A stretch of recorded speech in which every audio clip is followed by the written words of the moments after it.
You know what? All of a sudden, I'm starting to feel a little richer. Oh, yeah? Why? What's going on today? Not Paco Rabanne Poppy. The room smell like money, too. You're paying a lot of attention, man. All of a sudden, I'm just New feeling... Jordans? Huh? What? Fresh out the box, delivered from Marcus Jordan himself? Ian, you pocket watching? A little bit. You pocket watching me? A little bit. Those shoes do look crispy. Yeah. I'm not gonna lie, I never seen you with crispy white laces. That's like nice. your laces. I'm a bum. No, they be off white. You do the off whites. I'm a bum. You That's do it. the off whites, bro. You be your own people, hear him, right? Alex has an aesthetic, and his aesthetic is he don't wear new sneakers. He beat them up That's before he not bring I'm them a up. fucking bum. That's not a thing. That's not a thing. No, That is actually, not a I've narrative. never really seen you with some fresh, crisp new sneakers. That's not... I'm Keeping a bum. it a bean.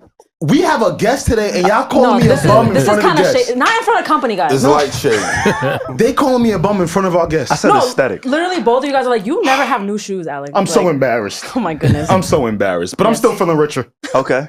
In spirit, Yes. I feel rich in spirit too. Yeah, same. I'm not gonna lie. Anybody on the podcast, y'all been following us. So I made an announcement. About 2-3 weeks ago? I'm leaving my 9 to 5. Yeah. The job is up. Congrats Thank on you. that. That's Thank you. amazing. Welcome to the team. I got about 6 days left in corporate Whoa, America. really? Damn. Wow. And then it's over. And then it's real. Damn. And so, like any wise man does, he goes to the market. And I'm not talking about your food store, right? The first thing you do when you want to leave your job, you got to just see how to make passive income. This is true. For sure. That's what I did. Not one lie. Yep. So what I did is I said, hey, let me go in my phone contact. Who can I? Holy shit. I know the man with the plan, not the nigga behind the cam. Right? He got bars all of a sudden. But I'm like, all right, who better than to tap in with than Ian? Yeah, for sure. I appreciate you, Who man. better than to tap in with? So Ian, thank you for being here, man. Man, honored to be here. It's long overdue, but happy to be here. Absolutely. Thank you, man. Absolutely. I'm proud of y'all. Set beautiful, show going well. Oh, Thank you. Thank you. Y'all Yeah. are amazing. Thank you. We trying. I see you on. You do your pod, and we're gonna get into everything. Yes. But obviously, our connection with the Joe Budden podcast. Absolutely. Me uploading and doing the clips and all the shit. I actually got in trouble for the 50 Cent thing a little bit. Him and Joe started. But So you caused the bullshit? I didn't cause it. I didn't say what was said. I just. But anyway, I've been seeing you a lot more, not only in my algorithm, but again, even in the work that I do. So I felt like, it was the perfect time to just tap in and bring you in our world. I know the Joe Budden, JBP, they do their thing. But, it's a little bit different over there. Yeah, shout out to the guys too. Shout out to the guys too. For sure. But yeah, with that being said, what's going on, y'all? It's the Need to Know podcast. What you need to know, when you need to know, on the Need to Know podcast. A very special episode. Like Alex says, he feels rich. I feel rich in spirit, the energy, all of these beautiful things. Oh my goodness. I can't feel good. I just feel good about myself. That's all. That's all. But yeah, I go by the name SaVon. SaVon. What up, eh? And the N is for new money. Hopefully. Hey, what up, y'all? It's your boy A, as always. The Paco Rabanne Poppy, as Ian said. Yes. Never alone, always with the posse. Reggie, what up? Hey guys, it's me, Regi. I feel extra blessed to be here today. We also have Pierre in the room. What's up? Yes, Yeah. and today, No, go ahead, my fault. And today we have a who you need to know. We have Mr. Ian Dunlap, one of the most successful investors of our time, from humble beginnings to becoming a master investor. Catch him handing out game on Market Mondays and with Red Panda Stock Club. We have also witnessed his impactful partnership with Earn Your Leisure and his global influence. Today, we will dive into his story, all of that, his resilience, and after he started with the 2008 market crash, where he emerged as a dedicated student and became the success he is today. He's a truth teller. He's a change maker. He's a present father. Mr. Dunlap, welcome to the Need to Know podcast. You are amazing. Welcome to the podcast. Put your payroll. I do love ghostwriting because, I don't need the credit. I'll just do it. That's incredible. It's going to cost you and be careful. Yes. Word, welcome, man. Thank We you have for so coming. much to get into. I'm so excited. Yeah, we do. Actually, I want to start with you, Reggie. Oh, yes. Because we was talking off air. Okay. No, I can't dive that head deep. But okay, let's start with a little calm icebreaker first. Okay. Sure. And then I have just such a pressing question I need to ask you, but I don't know if I should yet. But so, a question I wanted to ask you is, what is the worst financial advice you've ever heard? Buy what you love. I hear a lot of people say, Damn. okay, I'm gonna be real. People who don't want to give you a real answer, it's like in the music industry or entertainment, they're like, just work hard and you'll make your way. I'm like, that's not the answer. Buying what you love is a recipe for disaster if you're not buying what the companies who run the world are buying. So I always tell people, look at what BlackRock is buying, what Vanguard is buying, State Street, and if that matches up, buy that. But if you liked cannabis, because you cool, but Tilray Brands is going anywhere. Fuck you, we I really tap into the pot for real. Yeah, so it's like, okay, great. You may like Tilray, but as a brand, it's not going anywhere. Exactly. Yeah. So invest into the companies that are going to change the world, the GDP, the United States of America. And if it's not on that list from Vanguard and BlackRock, leave it alone. Vanguard, VOO? Yes. How does one follow the money, though?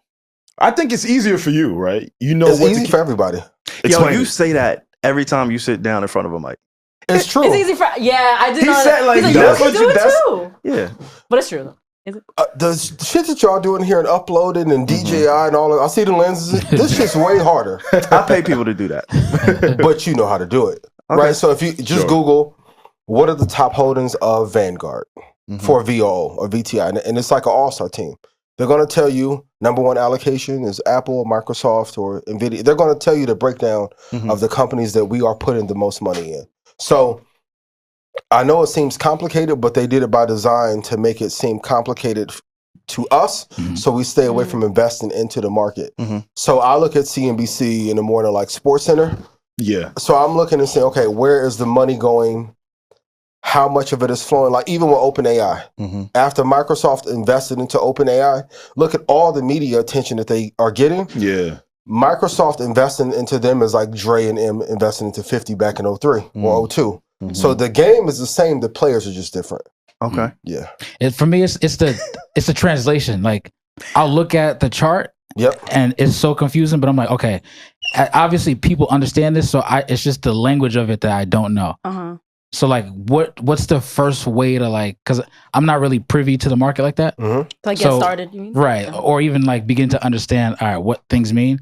So I'm pretty sure there are also people out there that are listening to this that are the same. Yeah. Like, what's your key point to like? But like, what did you see at first to be like, okay, I'm starting to understand this? Culture. Like, here's the thing I want us to know. We make every brand on earth hot as fuck. You're right. Yeah. And then say, I don't know what to invest in. You can see from first mixtape who has a chance and who doesn't. So why don't we in companies? So the first thing I'll do is say, what products do you love? What's the number one phone company in the world? Apple. Number one electronic vehicle company? Tesla. What do you go to use for a search engine? Google. You don't know what to invest in? Oh, he cooking, y'all. All right, okay. He cooking. So the terminology easy. that's used to trick us to not know. So if we go into PE ratios and year-to-date returns, the most important thing to look at is the 5-year chart because you want to see what the performance is over the last 5 years. Do it in the stock app on Apple. So don't do it on Cash App. Well, wherever you do it. No. We're asking real questions. I need y'all to. I'm gonna tell y'all. I'm asking selfish questions. No, I don't give a fuck about who's listening and who want to know. I've been using Cash App. Look at Robinhood. And Okay. just get the first thing you should do when you start your day, before you go text and go on IG, go look on Robinhood. And just look at 3 stocks. Before I respond to the. Before you get to the Yes, word. Before the yes. good morning? Yes. Before the nana. Yes. Because then Check on your family, then go to Robinhood. big facts. No. Life Check will go on a lot Robinhood better. first. Nah, forget the family. Check on that first. Yeah, Oh my check on goodness. Robinhood Yo, first. I got a question for you, Ian. So anytime I see somebody successful, I like for whatever reason I always think, okay, what did they sacrifice to get here? So I'm trying to figure out, okay, like I know you did tell a story once where you had a friend tell you, hey, like invest in the stock. You got preoccupied with a bunch of other things and you lost out on Shout to Brianna. you. That's why you're not here. And you lost out on almost $1 million, 900,000, I think. Easily. So like that's one I'd say, sacrifice, but that was unintentional. Like what's something that you did that was like, okay, I'm making a plan to sacrifice this time so that I could reach here. Like what was that for you? I sacrificed 10 years of my life not being outside and chasing things that I wanted to chase. And as men, we all have to at some point make that sacrifice, right? Because for me, after I missed that moment, and then shout out to my guy, I know you tired of me telling your business, but you changed my life forever. Like I had him and two other people I know from 2008 to 2010 were up $13 million. Jeez. Up 13. And I liked Brianna at the time, but the little C cup she had wasn't worth that $1 million I missed out on. Okay. So from that point on, I said, if I get this down, I never have to depend on a company, client, or customer ever in life if I master this one thing. The truth is about men, we want everything without sacrificing everything to get it. Nah, for sure. Yeah. So even when I moved to Houston, and this is when Harden was popping. Where are you originally from? I'm from Indiana. Indiana. Yeah. And then moved to Houston. No, I went to Atlanta after that. Then I was in Colorado for 2 years, and I moved to Houston. Okay. Cool. So the thing that I saw, like my competitive advantage that I have over people is I'm willing to sacrifice long periods of time of not doing lit shit to actually be lit in real life. Gotcha. Now, Ian, could you speak specifically on that? Is it dates? Is it time away from your friends? Is it time away from family? What is the exact sacrifice? It was definitely on the dating side. Sacrificed a lot, missed out on a lot. I probably didn't go to a club for 7 or 8 years. Wow. Not even like a lounge, like a little hookah vibe. Not even for like your friend's birthday. Like Houston. Because that actually leads right into the question that popped up in my head was when you say to Pierre's question, you sacrifice everything. You sacrifice 10 years. Did you have a balance though? Because let's put it in our 20s. When you say let's sacrifice in our 20s to be lit in our 30s. But in my head, and I know I'm not, clearly I'm not where you are, but in my mind, I'm like, I don't want to sacrifice everything. I don't want to sacrifice my personal life because that is what I value more. I guess like everybody's different, but me, I do want to spend time with my parents. Like I do want to go to the club for my girl's birthday. But clearly you have a different mission and you have achieved it. So do you think you had that balance or did you literally sacrifice everything for 10 years? It's a great question that no one ever asked, and no, it wasn't worth it. It wasn't worth it? Yeah. Why was not? Because you miss out on moments with people that you never, like my cousin Rick who passed, God rest his soul. I missed out on moments hanging with him and he was hella up, lit. Like probably the greatest man I knew. Like socially or like on all, just all, in all aspects? Friend, just like as a family, he was the first person outside of my dad I saw, and I'm like, this is like the epitome of a man. Like, gotcha. I would emulate that. Yeah, like great business. Yeah. Super smart, aura, had money, took care of his kids. They were on vacation. His son got caught in the riptide. He went out to save his son. He died. Wow. Oh my, wow. What a great man. Wow. So like when they called me, I remember my mom called me like, Rick, I'm like, Rick can swim. Like, I'm like, get the fuck up. Yeah. It's almost like the Kobe Bryant effect. Like when you hear how Kobe passed, it's like Kobe jumped out the helicopter. Started piloting the helicopter like Kobe. Yeah, so I understand and then that. it hits you, it's like, to your point, balance is important. Because those moments you won't get back. Now the club shit, it won't matter as much. So I tell men to be hyper-focused, but you do have to be there for your family. Of course, I have a kid, so I spend time there, spend time with family. But some of the moments with friends that I can't get back, some days I do be like, I should have. I love that you say that because, and Regi, not to isolate you or put you on an island, but just speaking from like a man perspective. Here comes some more dry hate. I'm not a man, so it's okay. Just cover from that perspective, like we feel like it's all or nothing in most cases, especially black men. For sure. Because the stakes are that high. The stakes are really high. That way. And you the sacrifice every decision every single day. Yeah. It's like, oh, this could pull me in the wrong direction. Like we don't really understand balance. So if I say, oh yeah, you got to have balance, people may not take it as serious because they don't know the journey. They don't know the story. And from a monetary place, I'm not where Ian is, right? Like that's what he does. And he earned that through sacrifice, through research, all of those things. And so for you to say balance is important, I think that resonates with people who's listening a lot more than it does the average person. Because the average person has an average lifestyle. You know what I'm saying? The average person may have an average message. But when you see somebody build something in the way that you did and the people that you came up with did, I think preaching a message of balance is super important, especially to our demographic, from an age standpoint, from a community standpoint. Me, I feel like I'm at a crossroads personally. 31 years old, single, ain't got no kids. Oh, you're in a great space, yo. Thank you. That's why he quit his job. I'm like, go for it. I know I'm at a crossroad and What's the crossroad? The crossroad for me was balance, right?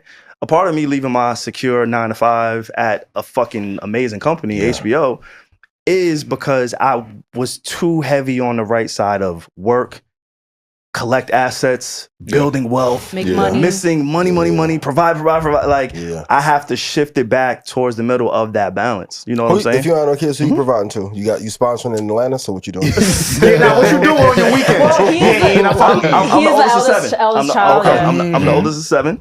So that comes with a lot. I got parents who are young. Yeah, my parents aren't even 50 yet. I'm 31, so you could do the math. They had me, some teenagers. Grandparents are still young, but life is just changing. I'm becoming the head of my the family. household. Yeah, You get what I'm saying? In Being real that time. oldest. Yeah. Health, having people in the Black community, we speak to the health. People in our family aren't always healthy. You know what I'm saying? So learning through that and providing in that way. And even if I'm not providing, right? Like, I don't want to act like I'm putting food on the table for my siblings or for my parents, because I'm not. But somebody has to be the person that you could tap the well. For sure, and contribute. And that's providing. Yeah. You know what I'm saying? In itself, when somebody's like, yo, I'm fucked up, I need X amount of dollars, somebody has to be that. And unfortunately, I don't really have that in my family. So I had to create that. So that's what I mean by providing. You know what I'm saying? And also sustaining. Yeah. Yeah. So hearing you say balance, I think that's really important, because when we're trying to hunt and gather assets and all of these things, we don't think about balance. We just think about the end goal. Yeah. We always say, yo, you know what I hate? I watch Pop the Balloon. I love that. I love that show. Love it. And I love the show. Yeah. But I hate when I see every nigga on there say, I'm trying to build legacy. Why? Why do you hate that? I hate because it's like, wait, what? They said they're trying to build legacy, and it's no offense. There's no offense. I don't want to offend anybody. Oh, are you like, what legacy do you have? I'll offend them. Go ahead. Thank you, Ian. Legacy's overrated. Oh, go for it.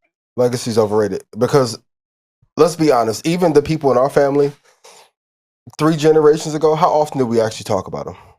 Be present in the moment. I think you can contribute, but I think it's very selfish to think that in 150 years, a Black community is going to like herald me as like the next Martin Luther King. It's not going to happen. Like, after I pass, 5 years after that, it's over with. But that's why I spend so much time with family and friends and my son, because I know that's the real impact.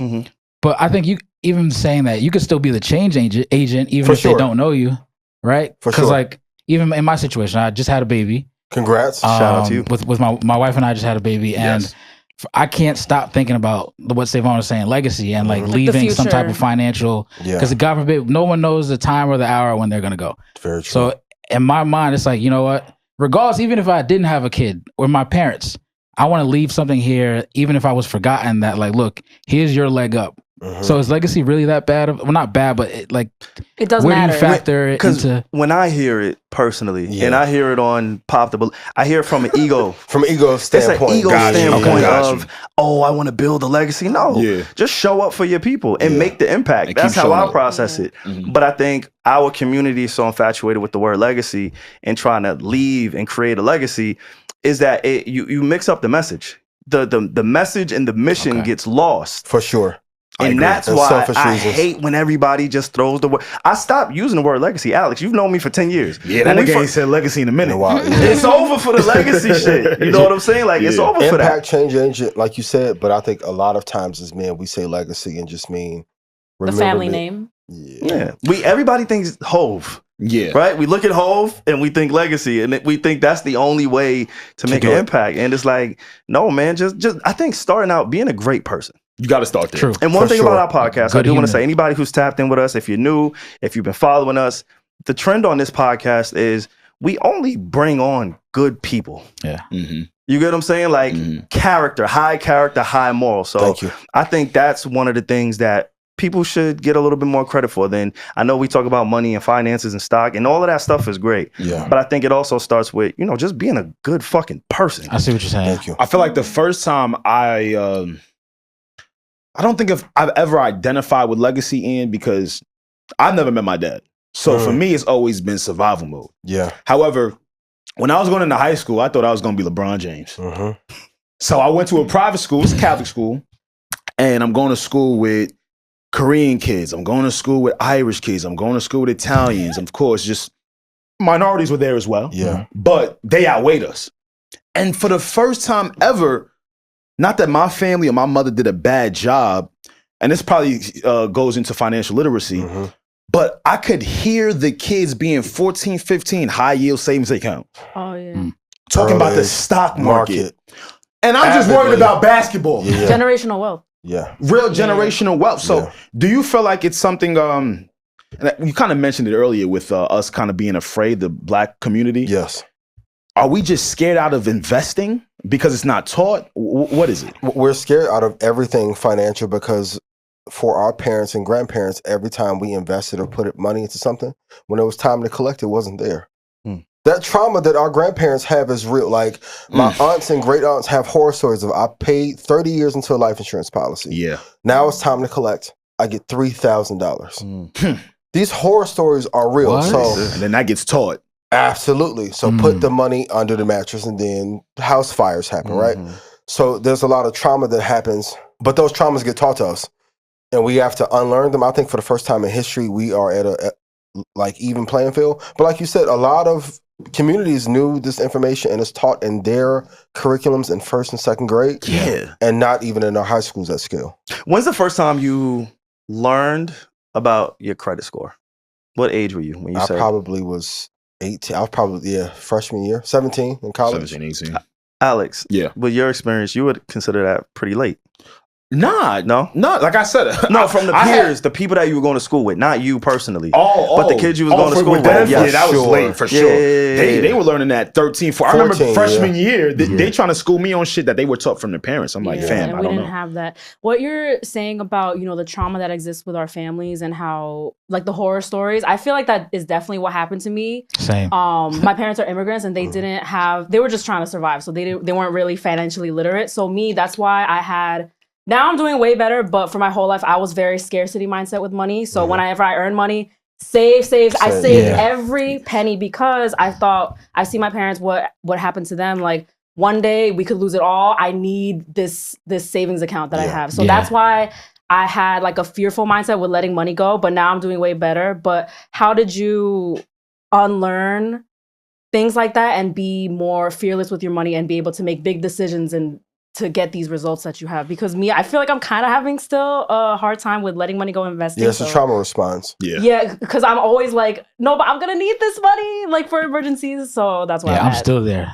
Still there, yeah. It happens, but the thing we have to realize, as we get more of this information, inflation is going up. Not to make it political, but since went in and the tariffs has come in, look how much prices have risen and how much the value of the market has dropped. So I always tell people, like, if you don't invest, it's like burning a pile of money in 3 years that you saved and worked your ass off for. So, and back in the day, the savings rate was higher. It was. CD rates were, like, my aunt back in the day, she would get 10% on the CD. You're not getting that shit anymore. Nowhere near. Nowhere near that. So if you are not investing your money into the market, you have to realize that you're literally setting that money on fire. And it's not going to, like, look 6 years ago what the price of rent was, or the cost to buy a home versus what it is now. Yeah, for sure. Yeah, I've seen that. Yeah. Do you get tired of talking about money? Never. No. Okay, good. Never. Because we have some money questions. I can imagine it may be exhausting in that way. It's a joy. Is it really? To think about it like this. When I was first learning how to invest, there was almost nobody who looked like us. And to get lit off of investing, I think it's the dopest shit ever. Yeah. So and plus it's so impactful to our community because we, even through rap, look how many brands, like, let's just take Hove. Yeah. And he was the one, I think, who doesn't get enough credit for the financial literacy movement. But he made a lot of brands money and a lot of brands hot as fuck. Yeah. But he didn't monetize from it as much as he could have. So I think as kids are growing up, we're going to have to teach them how to monetize a lot earlier because the jobs are not going to be there. Yeah. And it's one of the most important topics of all time. And you saying that reminds me of a quote. I don't know if you ever heard it. It goes, build a life that you'll never need to vacation from. Yeah. And you saying that this is kind of like your leisure and your 9 to 5 at the same time comes across as that. Yeah. What was the last 9 to 5 that you had? College. College, and what What was worked the at Visa. Visa? Debt collection, yeah. Damn, in college? That's a pretty good college job. I So feel you've like. always been I around was the working money. at Dunkin'. I was at Macy's. I was in a warehouse with crackheads.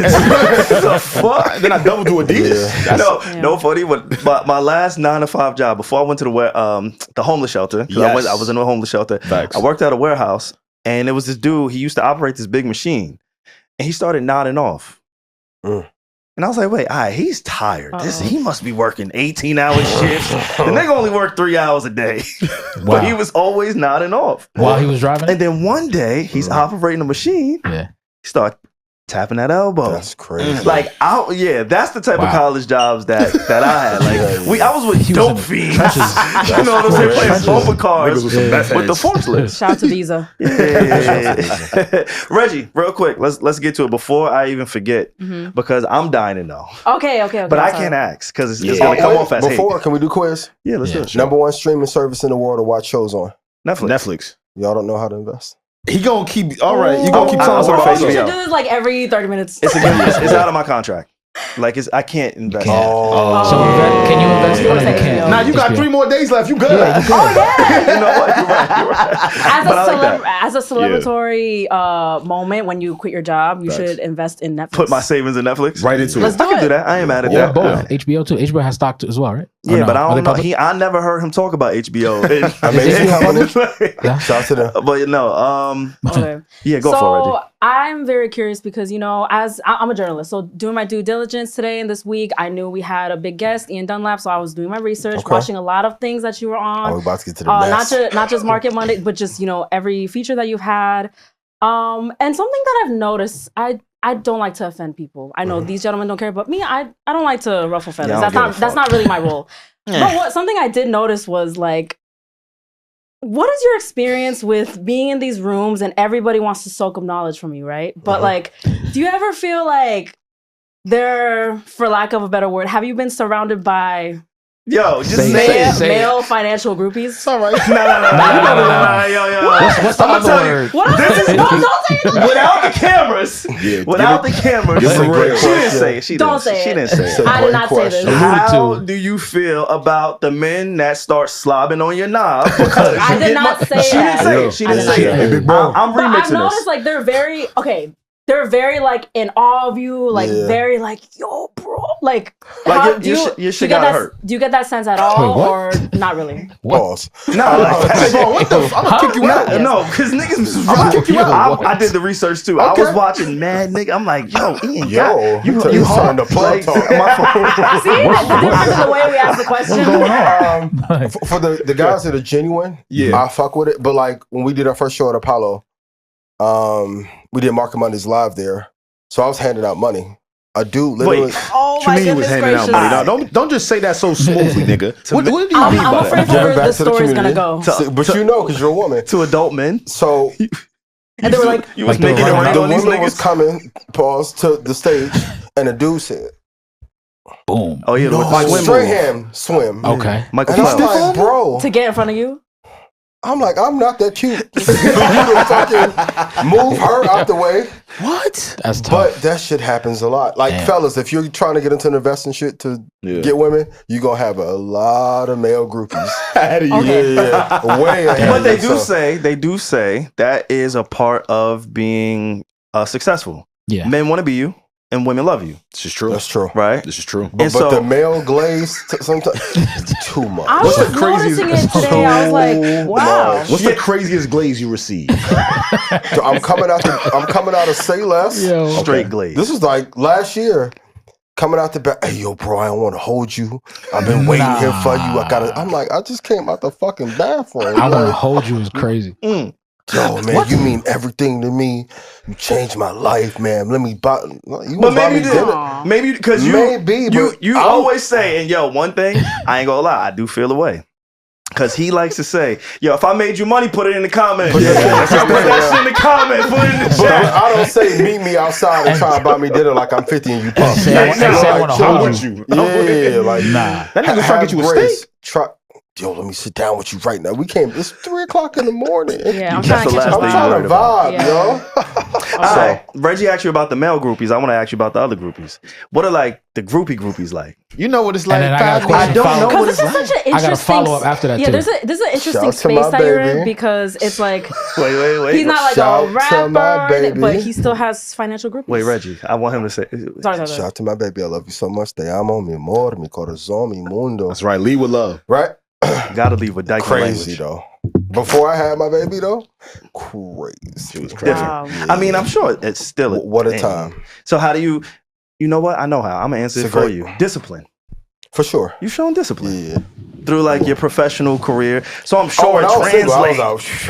It was different. I know. Boy. Okay. I can talk about them pants you was outside, man. I know what you was up to. Those like the Kendricks almost. Shout to Rich nigga Drake. pants. You funny.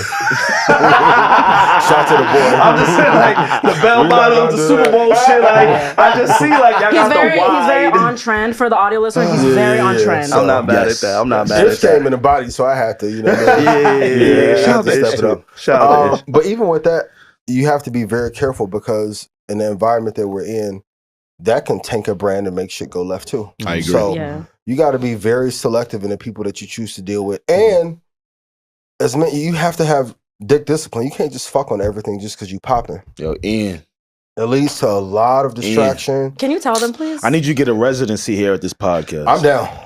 because I'm down. I love how you've been speaking. I was trying to tell my good brothers in the room, and they laughed me out of the room when I said They laughed at you about dick discipline. Yes, they did. Oh wait, because he was on a.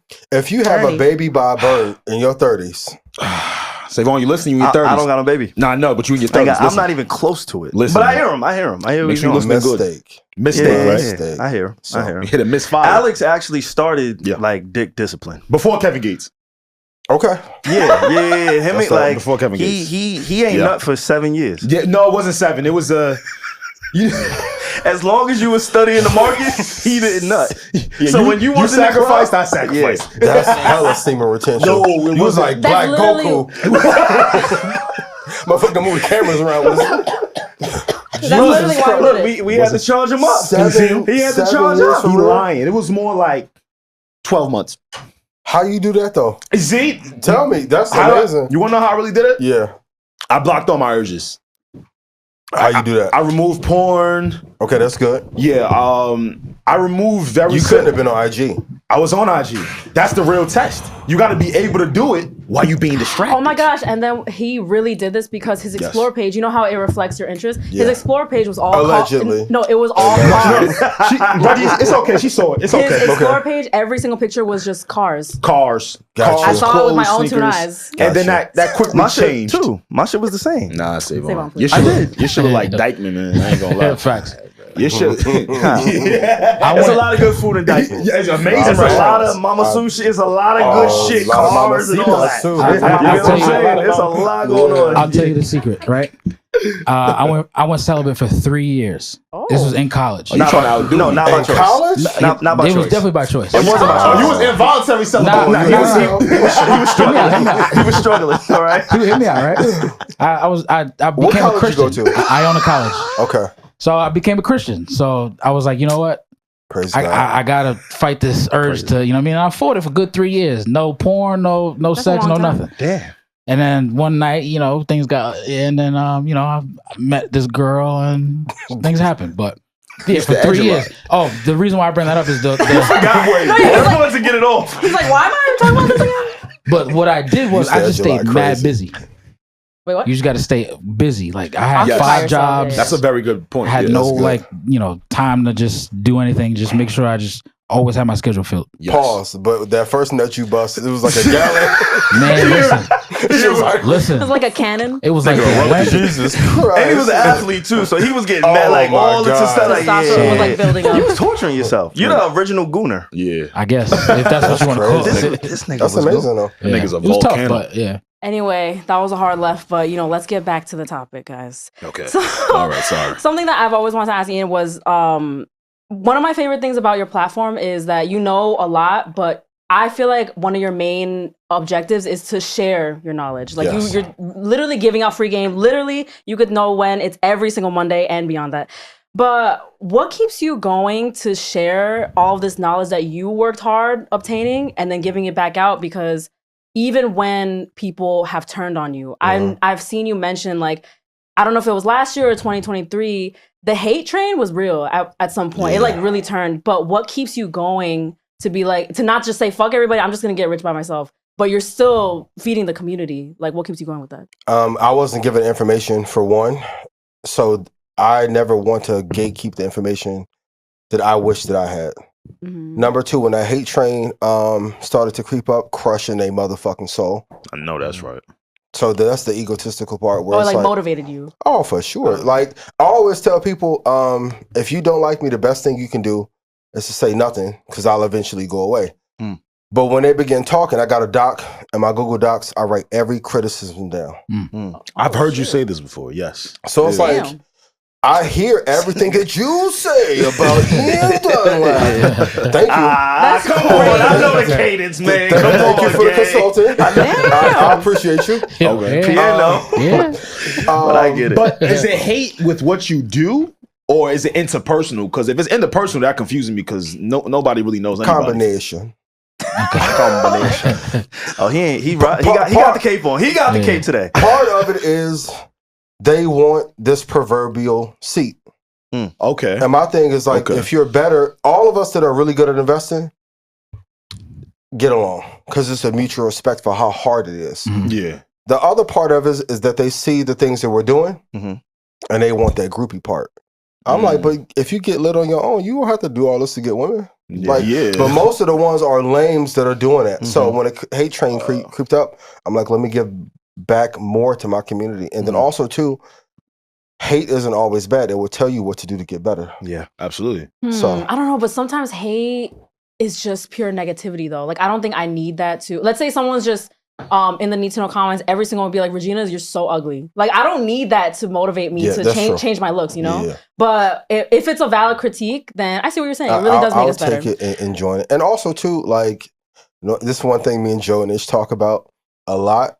We have some personalities that'll make a mother mad. Yeah. I get it. So I can't be like, it was a moment like, yo, he arrogant. I'm like, I can see it. That's a part of the greatness. Yeah, that's a part of what makes all, like, you just, you included yourself, Joe, and Ish, right? Just speaking about the three of you, that's a part of what makes you great. You need that in your personality, like, but you need to know when to turn the fire up. For sure. Right, because is it arrogance or confidence?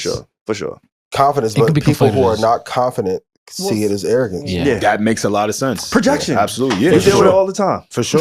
All the time. I got a question for you. Have you ever been accused of being a scammer? And how do you feel about those accusations? Because there was a financial boom especially like right before the pandemic, during the pandemic, everybody during the pandemic for sure. It was different. A financial personality boom. Yes. Financial personality boom, financial literacy, all of these things, just the personalities came through, and some people sank, some people swam. You know what I'm saying?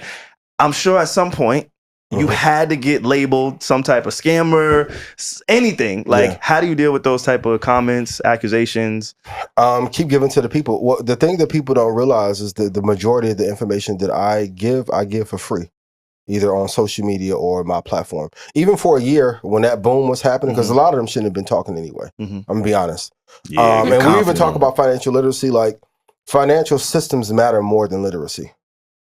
We're the only community who actively talk. Like, I went to Catholic school too.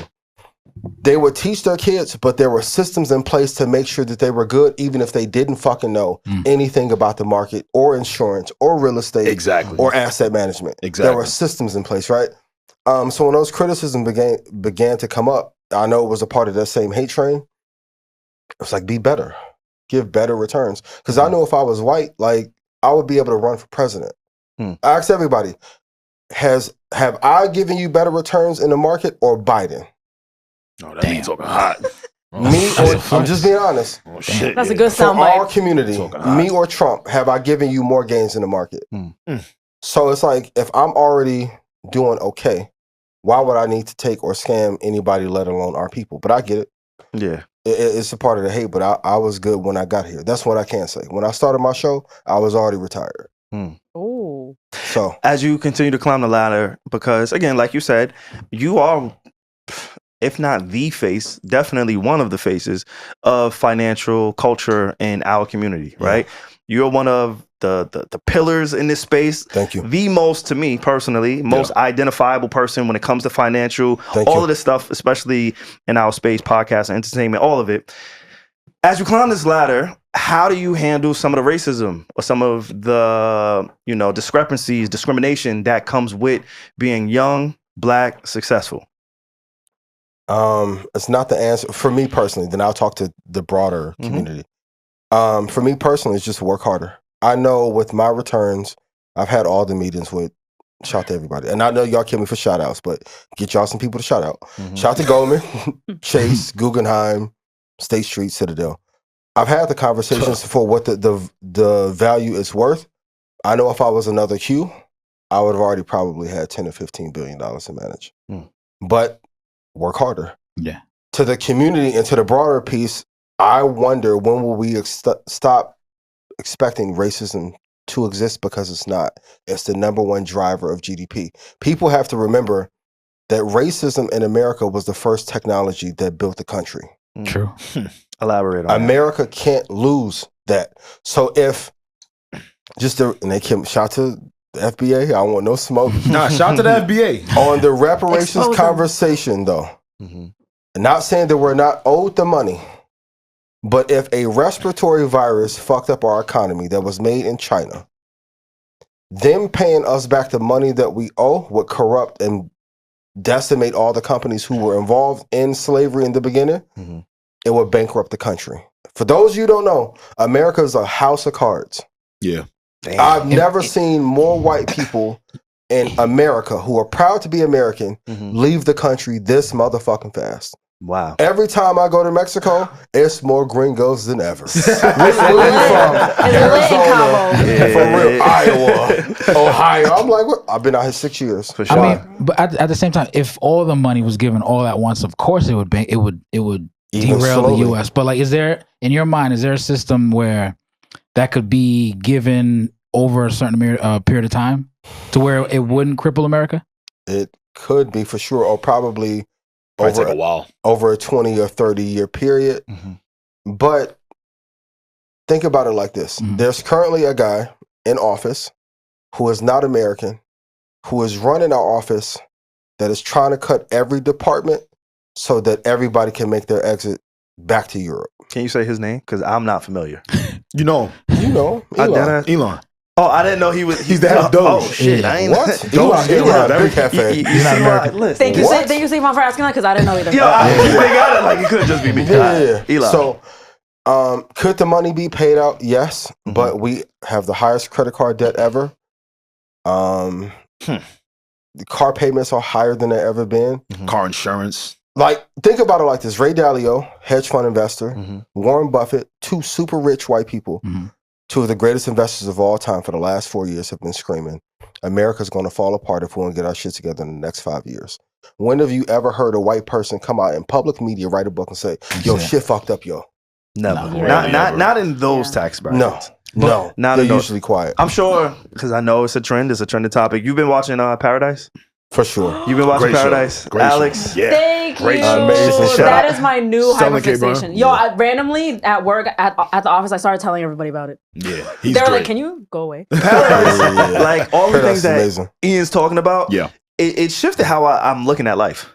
Similar. I don't blame you. Art imitates life. It's shifting how I'm looking at life. It can all I don't come blame crashing down. What are we going to do? Yeah. What are we going to do? And who is running, saved, who's running, all of those, like, even when he put his hand on the iPad and he couldn't access, yeah, that's Trump right now. Yeah. That's Trump right now. I believe it. Yeah, I believe it. I'm just scared of us because we seen our robot and we still made some. Very true. Yeah. But who made him? I don't know. You tell me. Because I ain't in that time. You talk. Come on now. Elon's one of the people that helps make them. Yeah. The actual robots, right? Not just the AI. The actual robot. The actual robot. Yeah, the crazy I part, saw even that. with OpenAI, I saw to talk to his power, he got fucked out of his ownership percentage in OpenAI by Sam Altman. Did he? That's why he's been on his tail the last 3 or 4 years. That makes sense. Mm-hmm. That makes sense. Yeah. Yeah, it's getting spooky. It's getting scary. It's getting bro. spooky. I cannot lie. It's getting spooky. Knowing that and knowing how, because obviously Elon, he has the power, he has the money. 13 kids. 13 Acting kids. like Nick Cannon. Yeah. A real African. He just got 14. Yeah. Real African. Oh, The yeah, one he he got just the had. 14th one. 14th. Yeah. That's 14? an African dad 14, right yeah. there. I'm not gonna talk to your trauma, but with Elon, right? I do want to talk about just Tesla stock. I'm gonna talk for me personally. Again, this is the selfish podcast for SaVon. I'm only asking shit for myself. I've been hesitant to dump or put a lot of money into the Tesla stock because Elon's personality seems very Kanye-ish. It seems very I've been saying this for the last 3 years. unpredictable. I don't know where it's gonna go. His cars drive themselves. I just don't know. Right? It feels like a safe bet, but at the same time, somebody who's really not as knowledgeable in the market. You're knowledgeable. It seems like maybe you know what's going I should just stick with Apple, right? Like, how do you feel specifically with like the Tesla stock and Elon's effect of it? January 20th, he did the stock split. Oh yeah, salute. Please don't put him on camera doing that. No, legit. I just, you know. Yeah, thank you. Yes, no he did do that. screenshotting. But I know He did the salute. Talking about editing. And since then, the stock has dropped over 40%. And that's why I'm asking the question. As somebody who doesn't really know, I know and I believe that Tesla is a safe bet. Apple, Microsoft, Google, Nvidia. I've been listening, nigga. All of these. He loved the video, don't he? He loved the video. These are safe bets, but because Apple, I know Tim Cook is a CEO. He's the guy, but he's quiet, right? Yeah. You need silent CEOs though. That's what gives you safety. Okay. And often, whenever you see a person is really erratic and off, like I love Kanye. I think one of the greatest creators of all time. Right. But if Kanye had a publicly traded stock, I couldn't invest in it just because there's too much shit going on. Volatile. It's too volatile. Volatile. And people are going to feel away, and people are starting to feel away about Elon. Now, another company that will go public, Starlink, I think probably will destroy Comcast. Better business. I would invest in that. But for now, Tesla's too volatile to invest in. And I've held it for the last 6 years. These last 2 months have been okay. All right. See, I feel better about where I put my money because I've been on the fence about this whole Tesla thing only because of Elon, not because I know shit about shit. But I listen to Ian. You see the tweets, and I understand. Like, all right, the business, the company, the name goes as he goes for sure. So if he's doing some wild shit, if a person is acting like, is the stock going to do well or not? No, exactly. It's too much unpredictability. It's too much. It's not best. It's too much. All right. I do want to switch gears really quick. Alex, you have something you want to say? I got another stock question. It's a stock question? It's not, that's fine. It's not in the market. Yeah, that's fine. Different type of stock. You sure? Shoot. If you were to put stock in and you wanted to develop for the next 5 to 10 years, you talk 5 to 10 years intervals. Again, I did a little bit of homework. I appreciate it. We ain't talking overnight money. 5 to 10 years. If you had to put some money in stock into these 3 artists, who would you put the most money in? Drake, J. Cole, or Kendrick Lamar? Okay, question. That's tough. Okay. You're going to make me do this. Yeah. That was such a cute question. Thank you. Who would get the most? Yeah. Oh, wait, no. I just want to know who you would invest in out of those 3. Out of those 3. Where are you going? Yes. And then I do want to break that down just from your standpoint, because I know you tapped into the music space culture as well. Over the 5 to 10 year span, you're saying, right? 5 to 10 years. 5 to 10, because that's what he talks. And a lot has happened last year. So many factors. Ian don't do 6 months. Right? No, and if he does, that's for him. No, right? Facts. I want to talk 5 to 10. And their ages. That's a great question. Even with all the lawsuit shit, I'm still going to put my money into Drake first. I think he has a bigger catalog. I think he has the ability to create hits still. And I'm going to be honest, I don't know if Kendrick, post-defeat, still wants to hold the industry on his back the way Drake will. Now we can talk about Cole and Freddie because I'm the one that first brought that up. I wouldn't put it into him because he's ducking a lot. I don't think Cole can fuck with Benny. Benny the Butcher. Benny the Butcher? You saw his mugshot? What you mean? Crazy. The mugshot. And I love Cole. Shout out to everybody over in the camp. Appreciate y'all because they've been supportive. We got Dreamville on the pod, by the way. I don't know if you sitting right next to him. We got Dreamville. I wouldn't invest in J. Cole either because he's gonna retire. Damn. Great point. Great investor. I wouldn't bank on that for 10 years. And J. Cole's my favorite rapper, but I'm not putting money for his 10-year career. Like he literally told us guys, cut off coming. Fall off coming. Be done. So yeah. But Drake, I think he has the biggest chance to. I think he's has a lot of value in the industry still. Now, talk about mistakes. Good point. When I'm analyzing the stock, I'm looking at the strengths of it, the weaknesses, the threats, opportunities. On that weaknesses side, there's a lot of relationships he needs to repair. And needs to go about having more grace and how he does things, but I think just in terms of musicality and ability to make hits, even though I wasn't the biggest fan of the last project, I do think over the next 5 years, like he'll be able to bounce. The last project meaning the one with Party? Yeah. Sexy songs for you? Yeah. All right, cool. Didn't hit your mark? It wasn't for all the dogs. It wasn't. Do you enjoy R&B Certified music? Lover Boy. Yeah. Do you enjoy R&B music from I Drake? do, yeah. Okay, sure. yeah, that's my favorite. Oh, person. yo, you're the best. Yo, telekinesis. Thank you I again, got you. bro. I got you. We've had this debate. We've had this debate About on this what? podcast Yeah. about Drake, R&B Drake, hip hop Drake, and one song specifically. Okay. One of my favorite. I can't say my favorite. Okay. Love this Top 3 song for me is "Pipe Down" by Drake. Is that an R&B song or a hip hop / rap song from Drake? One of his dopest R&B songs with Thank a rap you. feature on it. Thank Like, you. Damn. I don't know why. Regi Regi said, "Come on, how do you Play know it. it?" Because personally, I think let you go. I think it's a rap sing. I do rap know sing. he in one part of the song he's literally singing his heart out. I will listen to the last Jew would tell all night. He's That crooning. part, I said it's a But hip I hop didn't- rap song. I How didn't says know- R&B? yes, and I don't know. Just calling Pipe Down he a straight rapped up R. on it, He But rapped it's a all- little But bit on it. calling it an and R&B he's talking song, about love and a Call- relationship. and calling a girl Pipe who Down. drug him through the mud. I know. Is that but, not R&B? Damn, they cooking you, I say don't know. And So he's damn near begging her for her to be a better woman. How much I gotta spend for you to pipe down. I'm Damn. getting cooked. But calling Pipe Down an R&B song, I don't know. It, just It don't doesn't- feel All right, right. well, let's have a real Hey, conversation. I call them I melodic mean, rap. he's not a Vaughn, Yeah, but thank you. there is no more traditional art. Well, Boom. a couple people, but That's the real not like conversation. Male, there's not a lot of men doing traditional R&B No. today. That's the. I'll say It's because that. they're both wearing all black today, so they're like they're Great aligning. listen. They bother. But no, that's a Right. great conversation, right? Drake, for the most part, he's a rapper. He's a pop star. He makes R&B music. Yeah. We don't know him for necessarily just one thing. We don't. Yeah. This may be a silly question, but fuck it. I don't know, so I'm gonna ask. Selfish, right? I don't give a fuck. Does the music industry... All right, actually, fuck that. Did Drake and Kendrick affect anything with the market or certain industries in a way? Because that's Like labels. probably the biggest rap beef of all time, right? For sure. So did you see any effect or ripple effect from Drake and Kendrick kind of going at it? Because now we see Drake going against The Machine, Yep. right? UMG, Yep. iHeart, all of these Yep. entities that we've seen help and propel Drake and he's benefited from. He's now said, you know what, fuck that. I'm going rogue. Yeah. There's an issue here. I'm on the losing end of the stick. I need to fix this because it got that deep. And again, you being in the industry as far as entertainment, music, and also the market and financial, have you seen any correlation between that? Yeah, Has that- Spotify's been going crazy.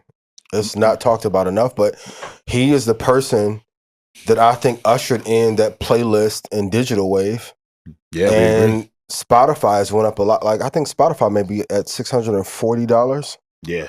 It's trading like a bigger Damn. tech stock. So Damn. they are a big, of course, UMG is going to benefit, but they're going to benefit No matter what. regardless. Yeah. Yeah. So, but Spotify, but the labels own a percentage of Spotify. So it definitely had an impact. And then Google, being YouTube, they receive some benefit from everyone going there and talking about it. Like it's a lot of value in the destruction of a brand and the elevation of another. I feel like that doesn't get talked about enough.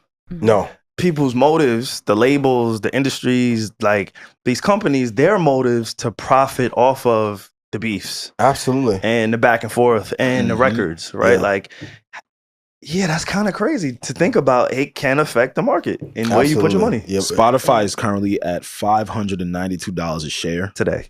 Yeah. Today at the time of this recording. Yeah. Of course. I wanted to ask you, how do you properly? Let's go back a little bit. 2020, Mhm. and I finally learned about the stock market. Yes. Yay. Great job. Thank you, man. Thank It took you, a Alex. while.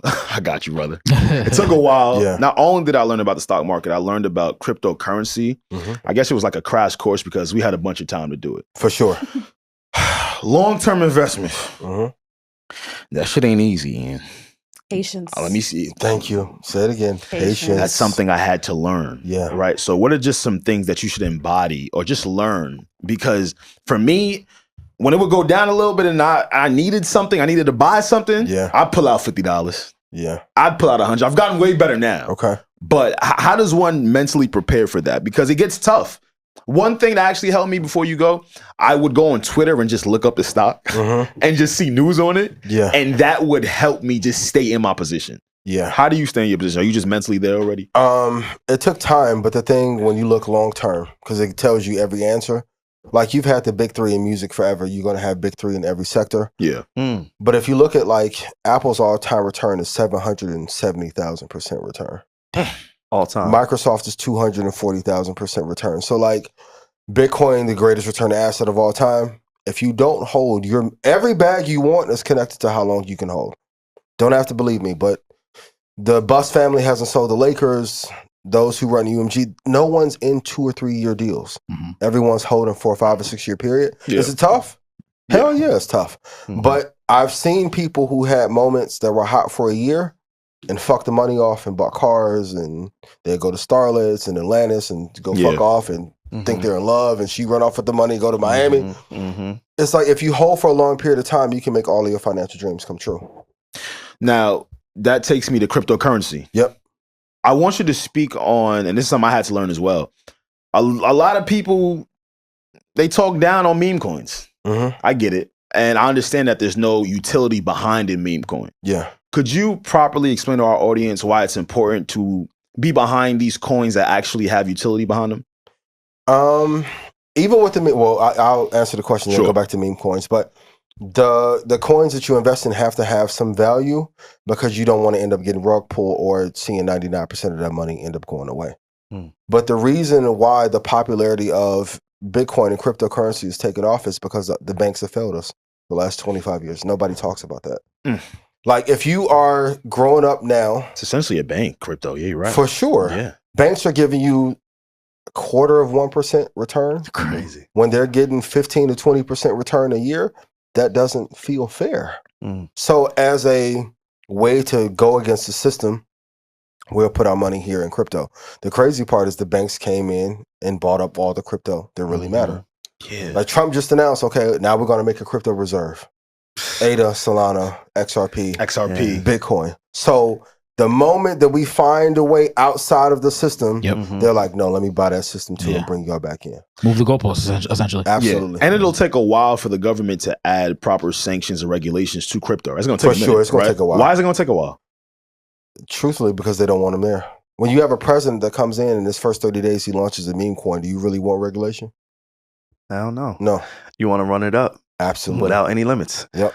Limitless. Yeah. Damn. Bradley Cooper. But once again, I was telling people 3 years ago that Vanguard and BlackRock were going to take over Bitcoin, and people called me crazy. And now Larry Fink has majority interest of Bitcoin. So, Ian, what are the new Bitcoins? There's no new Bitcoin. Ian, come on, don't discourage us. Tell us. I'm being real. I wish I was an adult back in 2010, 2011, when these guys were on YouTube trying to get people and encourage people to buy into Bitcoin when this shit was like a cent. Right? Yo, you just blew my fucking mind. What's up, bro? Do you remember, let's say 10, 12 years ago, we were seeing Bitcoin. Facts. It's the same thing as seeing that podcast app. For sure. Exactly. Nobody knew what the fuck it was, but it's everywhere. Few people were it's talking the about it. same fucking thing. Yeah. I never thought about it until you just said that because No I bullshit. remember vividly, like, okay, Bitcoin. Everybody was talking about it, but it was like the best kept secret. Nobody really understood it. Nobody that I knew, at least. But it was kind of, it was everywhere. But they was like planting 10 seeds. years. Legit. You have to hold for a long period. Like if you would have held from back then, imagine how much money you have now. Even if you'd have put $3,000 or $4,000 in. I think about that a lot. 20 grand. Yeah. Well, like, thankfully, I did invest in podcasting 10 years ago, and now it's paying off. It's paying off. He got it early. We got a great studio. We got we doing some shit. Right. But from a Bitcoin standpoint, like, I didn't really understand. I thought it was like Xbox money. Yeah. I play Xbox. I thought it was like my VC. I thought I was going to make a buy my play with fucking Bitcoin. Like, I didn't really understand it. But when you said that, it just clicked for me in real time. Like, oh shit, 10, 12 years ago, they were planting seeds, right? It's the gold rush. I always explain to people when it comes to podcasts. And I think now we may be over the hump, but maybe 5, 6, 7 years ago, everybody used to always have questions about podcasts. Probably how you feel about talking about money and stocks. It's kind of how I feel about podcasts. Everybody has all these questions about the industry. How do you start one? The market, how do you monetize? All of these fucking questions. And the thing that I used to always love to say is, at that time, and it may have changed today, but at that time, podcasting was like the gold rush. For sure. Which is equivalent to crypto because there weren't any regulations in podcasts. Right.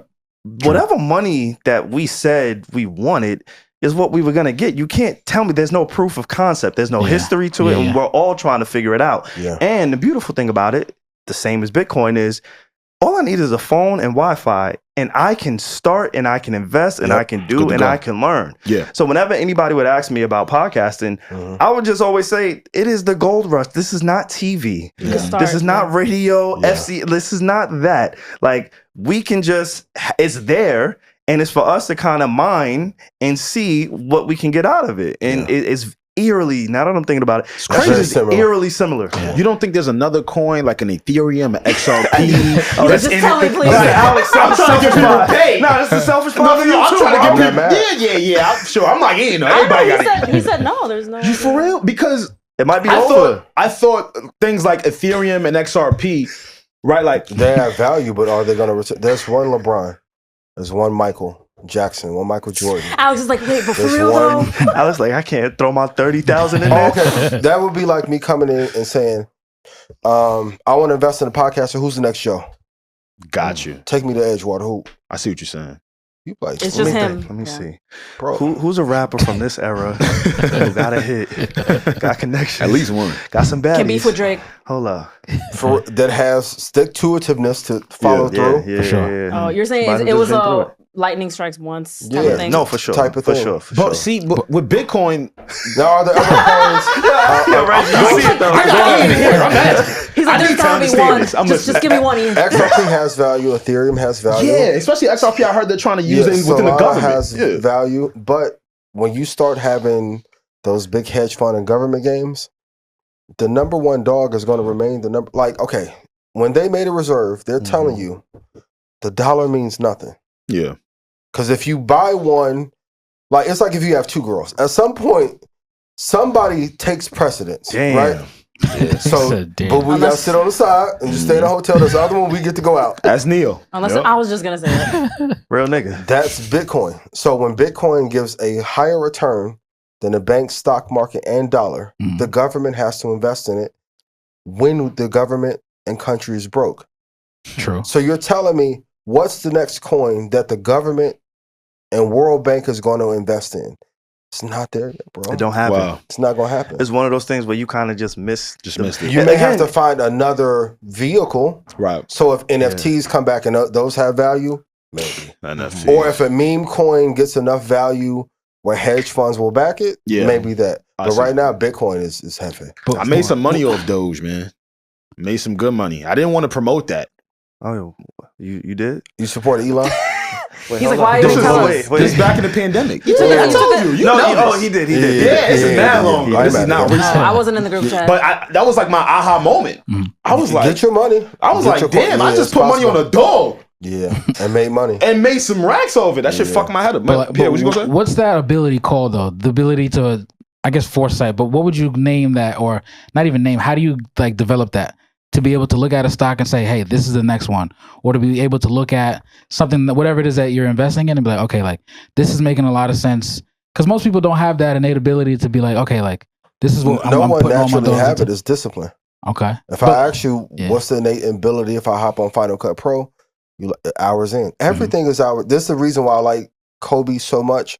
And that mantra of how he approached things. Because Kobe was about to be the best investor ever. Okay. Like, people forget that. His portfolio, insane. Can you speak to some of the things that you know? Body armor. Like, he was a big investor in Apple, bigger investor in Netflix. Like, he was about to set the investing world on fire. I didn't know that. Yeah. And I like Kobe's I love Kobe too. I'm one of those people who that Mamba mentality, it's a real thing. It's a real thing. And I think when he passed away, it's just one of those things where it amplified that. For sure. But it always existed, but then it's like, oh damn, the leader of it is gone. So now all of his disciples or all of the people that he affected, we feel that even more. You know what I'm saying? So for you to say that about his investment portfolio, I think I did know about body armor, and I also knew about his investment in girls sports, women's sports. But to say or to know he was investing in the like market. The market. When he went to Wall Street, you guys go Google it. Great performance, but look at all they had of how much knowledge he knew. All the greats know all of this, but to be great, if I ask you guys what makes a great show, part of it is chemistry, but it's showing up every week. Consistency. Yeah. How many shows do you guys know that started when you started and they went away after week 8? Hey, I got a whole list. Many. You got Google Doc. Yeah, I got a list. like, When we first started, I sent 18 shows to Alex. Guess how many is there? 3. None of Just them. us. Just us. Oh, like it was a yo. You remember the niggas? It takes No, a leave 'em lot of alone. energy. They dead. No, they're not. No, they gone. No, they're not. That show is gone. Which one? I ain't gonna do it. I ain't No, gonna we say can believe it. it. We can believe it. Say it. They gone, and I love it. And I get it. They still in my Google Doc, so I understand the mama mentality. They gotta go. Alex, Yeah. no. They still living. He brings us up like once a quarter. So you, They was popping shit at you? No, they was just No. there. He just took that They Mamba mentality. They was Yeah. just in my way. They were just the Yeah, benchmark. gotcha. And then it was like, oh shit, we keep checking these benchmarks. I got one more benchmark that I gotta get to. What is But Who was that? Yeah, let's be messy. Come on. Alex and Reggie, no. If y'all, I can't say it. Come Why on, not? You man. know. Who? Say them Say niggas' it. name. We can I'm- bleep it. No. Oh. Fuck no. Why? Oh, say them niggas. we control the edit, bro. Go Yeah, we ahead. control Yeah. the Just, edit. just, so Don't he, be just, scared. just so he will know. You know what? It's all shit. We'll believe it. Because I really don't know who you talking about. What Okay. we talking about them niggas? That's the next Okay. benchmark for me. I think we already passed. Oh, no. No, you don't think so? Oh, that's one of your Oh, benchmarks? that's for me. To Where we overtake are them. now, Gotcha. like I we're feel in, because we're in this weird space feel where you. we're not obviously at the Joe Budden level, but we're not at like the beginners either. Like Yeah. we get acknowledged by all the greats, I think- Elliot Wilson, Joe Budden, Shaw. Like so, we're in this weird space. I think so we're side to side there with them. are benchmarks. We're not going to talk on that. No, We're I'm not going to expound on I'm what not I saying said. the name. But like there was a list and we knocked off everybody. But Yeah. going back to that mama mentality, let's bring it back to Kobe. His investment portfolio. Like, can you speak to some of the people that we may not know who are really great at investing? Yeah. Like Um, Nas was killing. I had no idea. Nas, one of the greatest investors of all I time. had no idea. Ooh. Floyd Mayweather. We have Floyd Mayweather at Hulu Theater. He ran off his portfolio. Then he just bought all those units out here. 400. Yeah. Oh, yeah. 62 Yeah, buildings. it's Yeah. like the people who are great, they take that skill set and apply it everywhere else. Mm. And they use that shit. Kanye don't get enough credit. Mhm. But even for when him and Kim was back together, he was buying hella Apple and Microsoft and Nike stock and shit for her. Like Really? 2010. Oh, I did hear that, yeah. I no. did hear that. I didn't know that. Because if you move value for a company, Yeah. you know what companies are going to have great value alongside you. Drake, off the Apple deal, he didn't get the equity he wanted, but he got some equity. So, yeah, I think all the people, Hove, like we got to, it's a lot of people who are great at investing. They just don't publicly talk about it. as Do much. younger artists and entertainers and athletes ever come to you with some of this stuff? Because you just named some of like our established acts, Yeah. right? The Drakes, the Hoes, the Kobe's, the Kanye's, the Kims. I would expect for them to have some type of skin in the game. Mhm. But are there any upcoming, superstars in any field Yeah. that come to you and say, hey, you know what, man? Like, I see you doing your thing. What can I do to make sure I stay relevant and make sure my financial portfolio is, Yeah. excelling? Young artists are tough because they just want to be lit. So it's kind of hard to. Mhm. So Eliante, Yeah. all that money. But on the athlete side, the athletes listen. Like I work with athletes now. Oh, congratulations, by the Thank you, way. brother. I appreciate it. Congratulations. I Yeah, heard salute, about bro. that word. Yeah, Shout out, fire. man. So the athletes are listening because they understand they have a finite amount of time. I think when it comes to music, there's a belief I have 10 years, 15 years. The money is They unlimited. don't see the ceiling. So like Yeah. when I shout to Jacoby Myers at the Raiders, when I first started working with him, super humble, low key, doesn't spend a lot of money. He like, bro, I just want to make sure I make the same kind of money off field that I do on. Mhm. Perfect blueprint, right? Mhm. Artists, I feel like they're going to have a tougher time because they're getting sold a dream about how well they're going to do by designing the industry. And not for nothing, most of that money is alone. Very true. True. And their Yeah. deals, Yeah. yeah. So they looking at it with that same trauma we were referencing at the beginning Absolutely. of this episode, right? Like, Yeah. oh my God, I got all these millions. I can take care of my Yeah. family. I never had this before. Fuck a stock market. Yeah. So And it's unfortunate watching the artists. We could tell when they're learning it in real time, like how their deal actually is impacting their life. yeah. Yeah. But speaking of you witnessing a lot of success stories with yourself and just companies and not even just that, but within the media, you see the ups and the downs. Do you have any advice for us? I need to know. That's a great question. To get to where you want to be for the next benchmark, That benchmark. that benchmark was just He's like, fuck, I just revealed I'm my coming, benchmark. nigga. Nah, I know Ian. He know. Yeah. Okay, I'll ask you first. What is stopping you guys from getting there? I think no, we can get I got there. an answer. Yeah, go ahead. What's stopping us current day? Yep. 9 to 5s. Yeah. Okay. Which is why we both are still. we still had to take that first leap. I had to be the first domino. You know what I'm saying? Like, Gotcha. Again, I still You're work with right. Joe. That's a luxury and a privilege and an honor to be able to work with Joe in the position that I work with and still, kind of be able to make the moves that I make. But I think if all three of us had the luxury of time, yeah, for sure. that's how I see it. Yeah, because everything else, like definitely Tom. Going back to the ego shit, like niggas not more knowledgeable in the space than us collectively, right? She's one of the best journalists in the world. Hip hop journalist. Take your flowers. Take your flowers. Yeah, you have to be comfortable to step into your moment. I did like see that, on your profile, like you recreated the iconic Vibe cover. Yeah. I'm an editor at Vibe now, so I love That's seeing dope. that. When I saw on your page, I was like, oh my God, he appreciates us. Absolutely. And Vibe is amazing, but she also has a resume that, includes other entities in the hip hop space that are notable and reputable. Like all of the places that Regi has worked, I've applied to be an intern for as a writer. Gotcha. I didn't make the cut. Like it just wasn't in the cards for me. Maybe I wasn't good enough. Whatever it was, it just wasn't for me. But I understand like her path is her path. And then there's nobody in my personal life that I know that knows more about music than him. Yeah. Right? His knowledge in music is insane. Thank you, brother. And the same way I feel about him is how I feel about myself when it comes to this podcast and shit. Right. From the marketing of a podcast, to starting a podcast, to monetizing a podcast, to engineering a podcast, to how to go viral. The knowledge that I have in podcasting, like I just know if all of us had the luxury of time, we could probably take that leap. You know what I'm saying? Yeah. To get to that next quote unquote benchmark that I mentioned to you. So yeah, I don't. That's the only thing that I see kind of is an obstacle in our way. Because we could record so much more. We could be dropping like 5 times a week. Could do anything. And with our 9 to 5, we already do as much as we can. We come in here after work hours. We come here in here every weekend. Sundays, Saturdays, like the sacrifice you talk to, all of us kind of make that. All of us do make that in our own way. Like she lives in Jersey. Yeah. Right? Yeah. And Regi, I'm gonna put your business out there. She don't drive. Damn it. Right? But she has her license. I'm such an Asian stereotype. Yes, I fit right in. But even with stereotype being alive, that's a sacrifice that she makes work. Right? If she drove, it would be easier for her to do this on a weekly basis, but she doesn't. And that type of sacrifice, that type of commitment, Alex and I, we've been doing this shit for almost a decade, literally. It's just crazy. Right? Like the conversation out of college, we started this podcast. I think I was working with Joe for maybe 8 months before I'm like, you know what? My passion is also podcasting. Like, of course, I love what I do for Joe, and I learn more so much.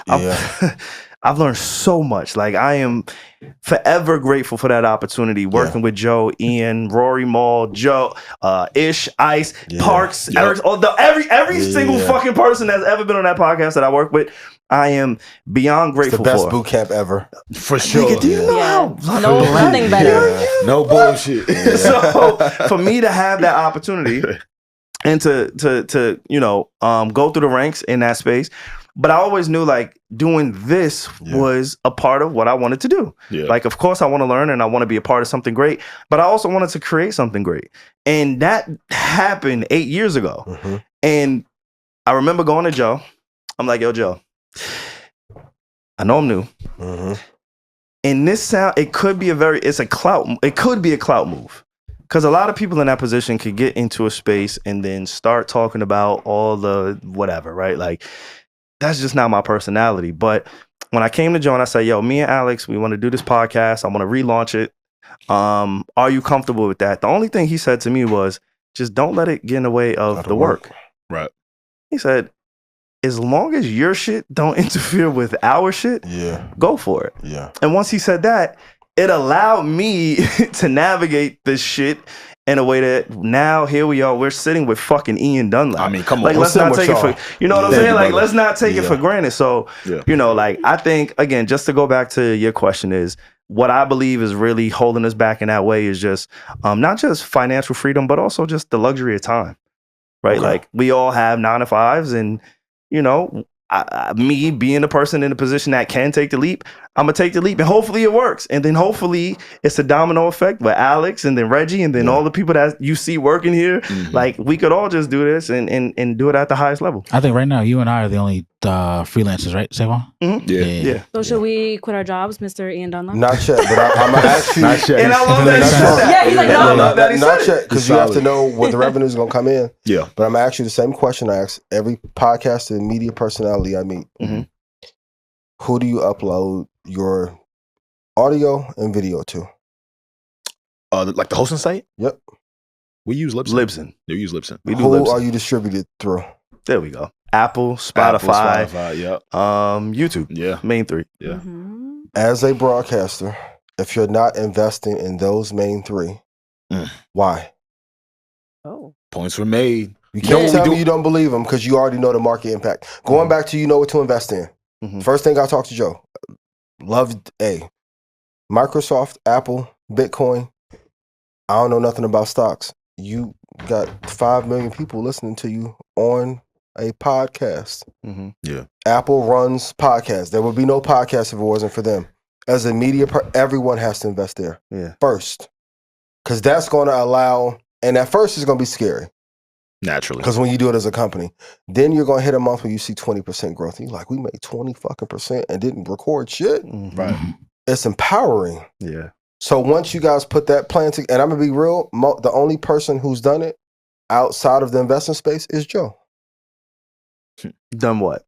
Invest into Apple, Bitcoin, and Microsoft. I should have invested in Apple. I seen his numbers. Hey, you know what we're finna do with that business account, right? So take a percentage of the money from the company. I asked you last week. Think about it like this. Saying. Opposed to scale, and I probably shouldn't even say this. No, opposed say to it. scaling with more shows, scale about investing more into the distributor. You can't get 15 of y'all.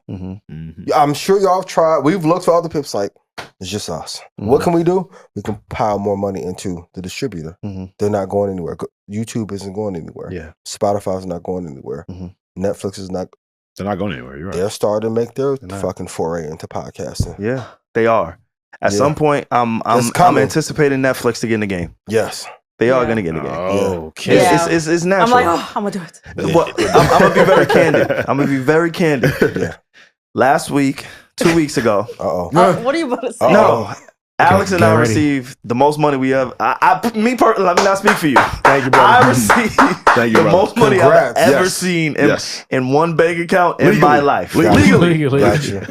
And I'm happy and proud to say I share that account with my brother Alex. Facts. That's how And I'm business proud to account. say the same. Yeah.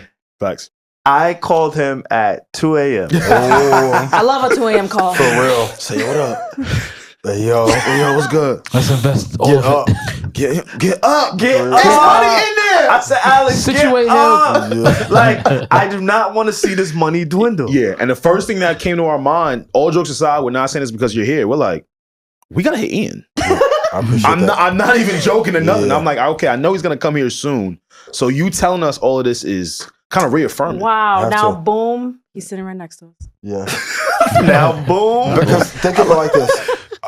A great tech company will go up 500% in 4 or 5 years. You guys will get to a point where the income from the stocks is doing better than the actual show. Yeah. So opposed to going to go look for a deal, you can make your own ecosystem and own deal by just reinvesting that money back into the marketplace. That's the thing I love about the market. There's no competition. We can invest in the same shit and we won't have any beef. There won't be any drama because we're all benefiting from it. Absolutely. That's crazy. I've never heard it put like that. No competition. Oh my God, we're all fired up right now. My head fucked up. I should have spun right now. Ian, what would you tell the person? Because he spoke to how we started the podcast out of college.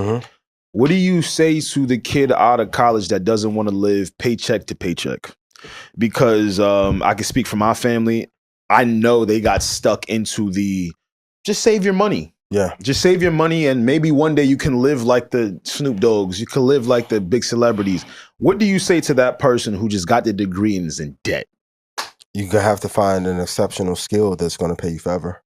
Like, I'm here to tell the truth. Like, at a time, saving was good. But now inflation has gone up so much, saving is not enough. And anytime that we save, what happens? Get into a car wreck, something goes out. You have to pull out from it. something happens, right? So you have to have the money grow. But even with that, it's getting tougher in the market given leadership in DC. Yeah.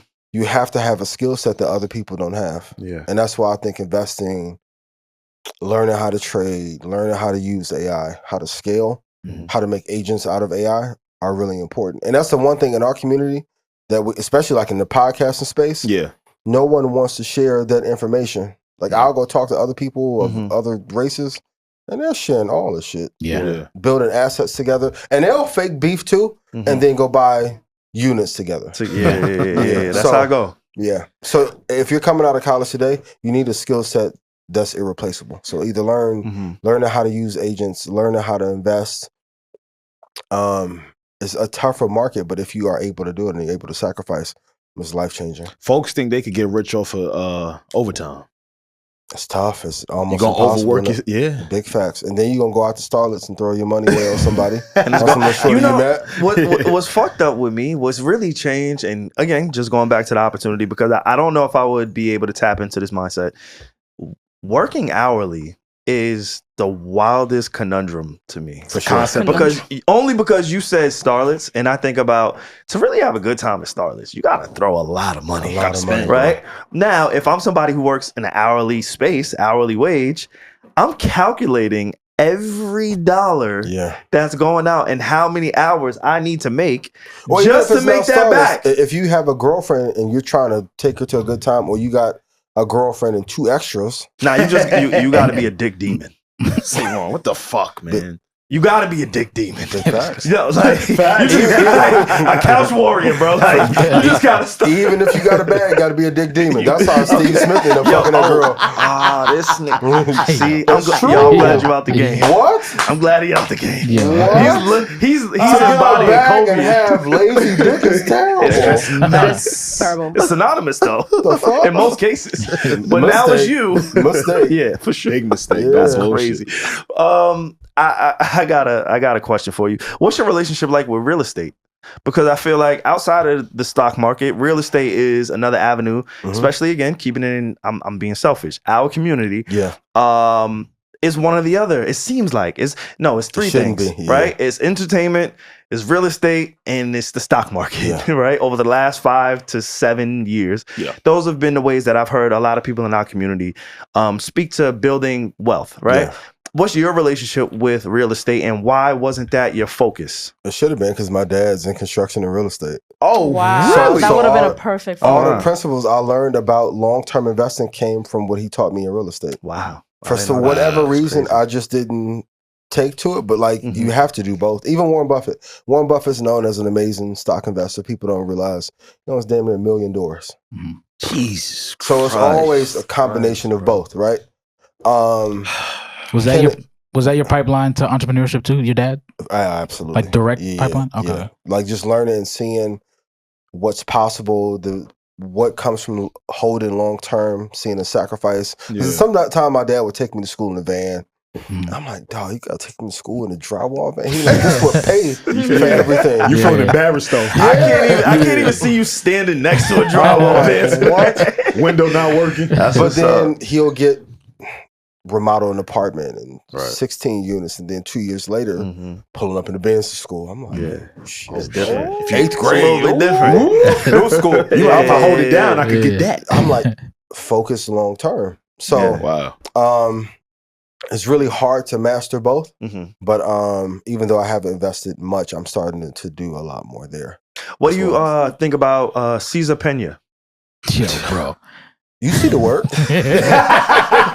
Hey, you see what he did with it? Yo. His brother funny, I ain't gonna lie. But shout out to me and be cool. So perfect response. I was just thinking about, we talked about real estate. But even with that, why that worked so well, especially here, similar to meme coin, he's given a higher return than the bank.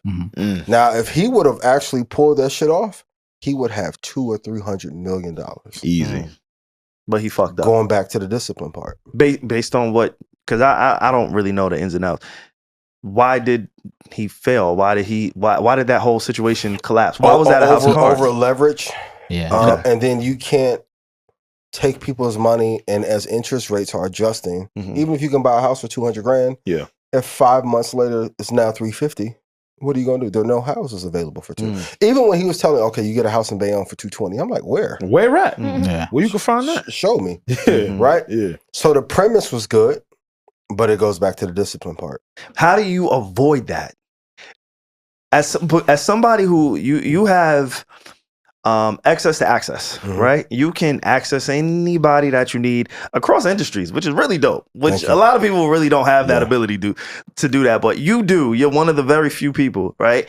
How do you avoid those minds, those traps of, hey man, this sounds really good. You know, I may have the capital, I may be in a position to do it, but I'm gonna avoid Caesar.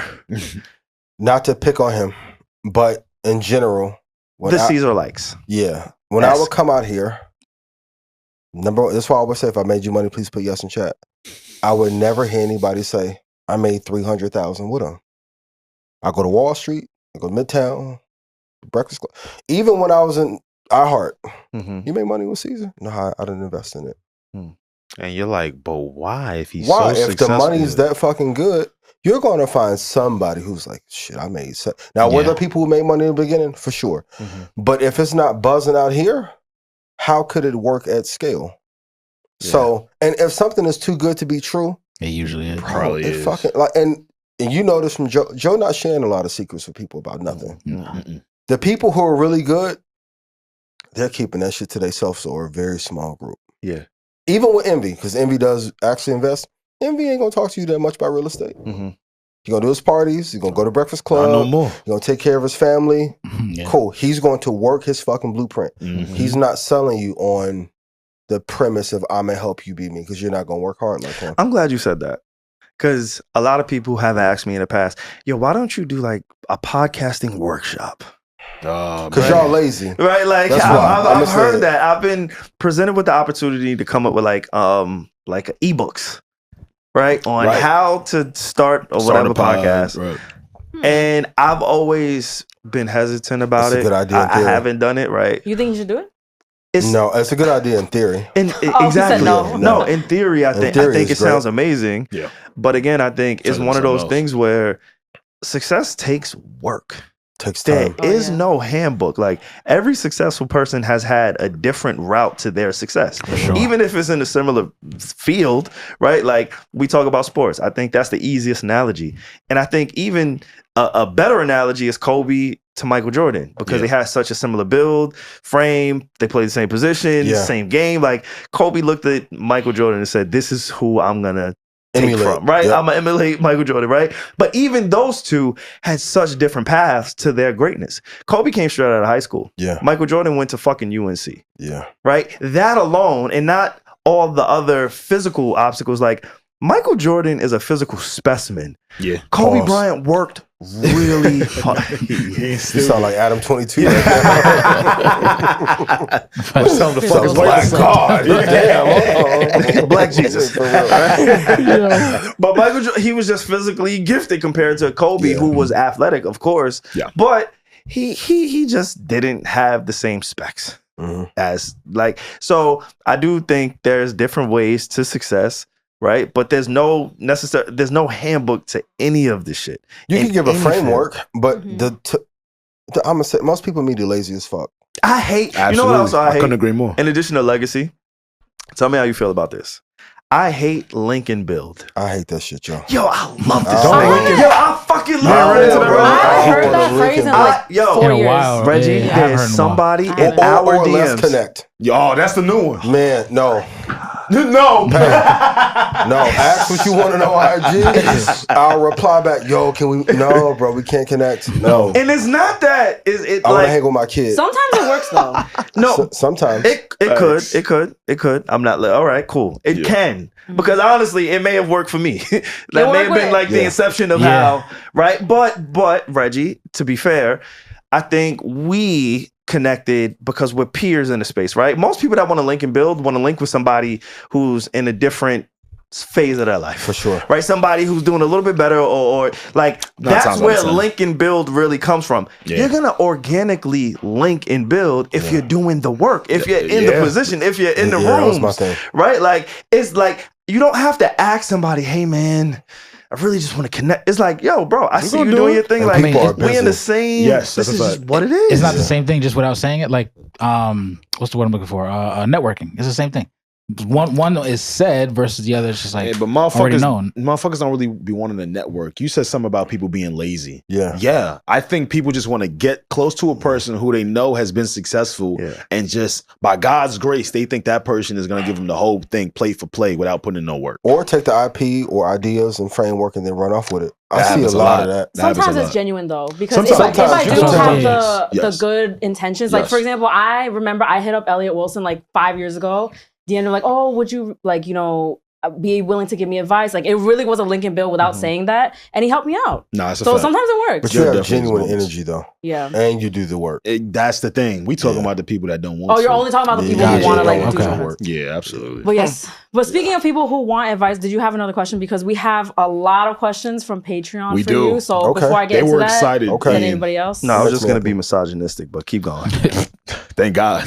Oh, come on. Yeah, I said keep going. Sure you don't want to just don't put it on me or him. No, I said it was let's me. skip that. But we asked Patreon, and we had a very special opportunity for you guys to ask questions. I'm gonna start with this one because I just love his username from Ish's burner account. That's my guy on Patreon. Yeah, that's my guy everywhere. He's everywhere. Yeah, I've seen him other places. The screen name works. He asked, I'm pushing 1 million. I'm pushing 1 million and my job has a pension program. How can I maximize hundreds of thousands to turn my soon to be 1 million into 5 or even 10 million? Damn, maybe that is ish. Maybe. Sound like it. Every pension program is different, but I would say for sure the two sectors you need to be invested in: one, healthcare, because if technology takes a dive because of the administration, healthcare is going to do well. Yeah. Tech will be number 2. And then when Anduril goes public, so Palmer Luckey's the person who made Oculus, got fucked over by Zuckerberg. He's now on the tail. Like the tech CEO beef, it's crazy. That's the shit that I really care about. Drake and Kendrick? It's real spicy. Is it? Yeah. Oh, absolutely. It's spicy. So that one and Starlink is what I would invest in when they become public, but go healthcare first, then tech. And then defense. Nice. Ish's burner account, you got a very great answer. From Queenie, what are the key traits that separate entrepreneurs who build lasting wealth and from those who struggle to even scale their business? Number 1, picking the right industry or field to be in. Number 2, having a plan for how you're going to deploy or invest the money. Like 90% of business owners that I talk to, when I ask them, outside of stocks, when the money comes in, what are you going to do? Majority of people don't have a plan. It's always Rolls Royce house. They say they're going to put money away for their kids. They don't. And the most important trait for sure is having a long-term vision. Yeah. Too many people want to get hot right now.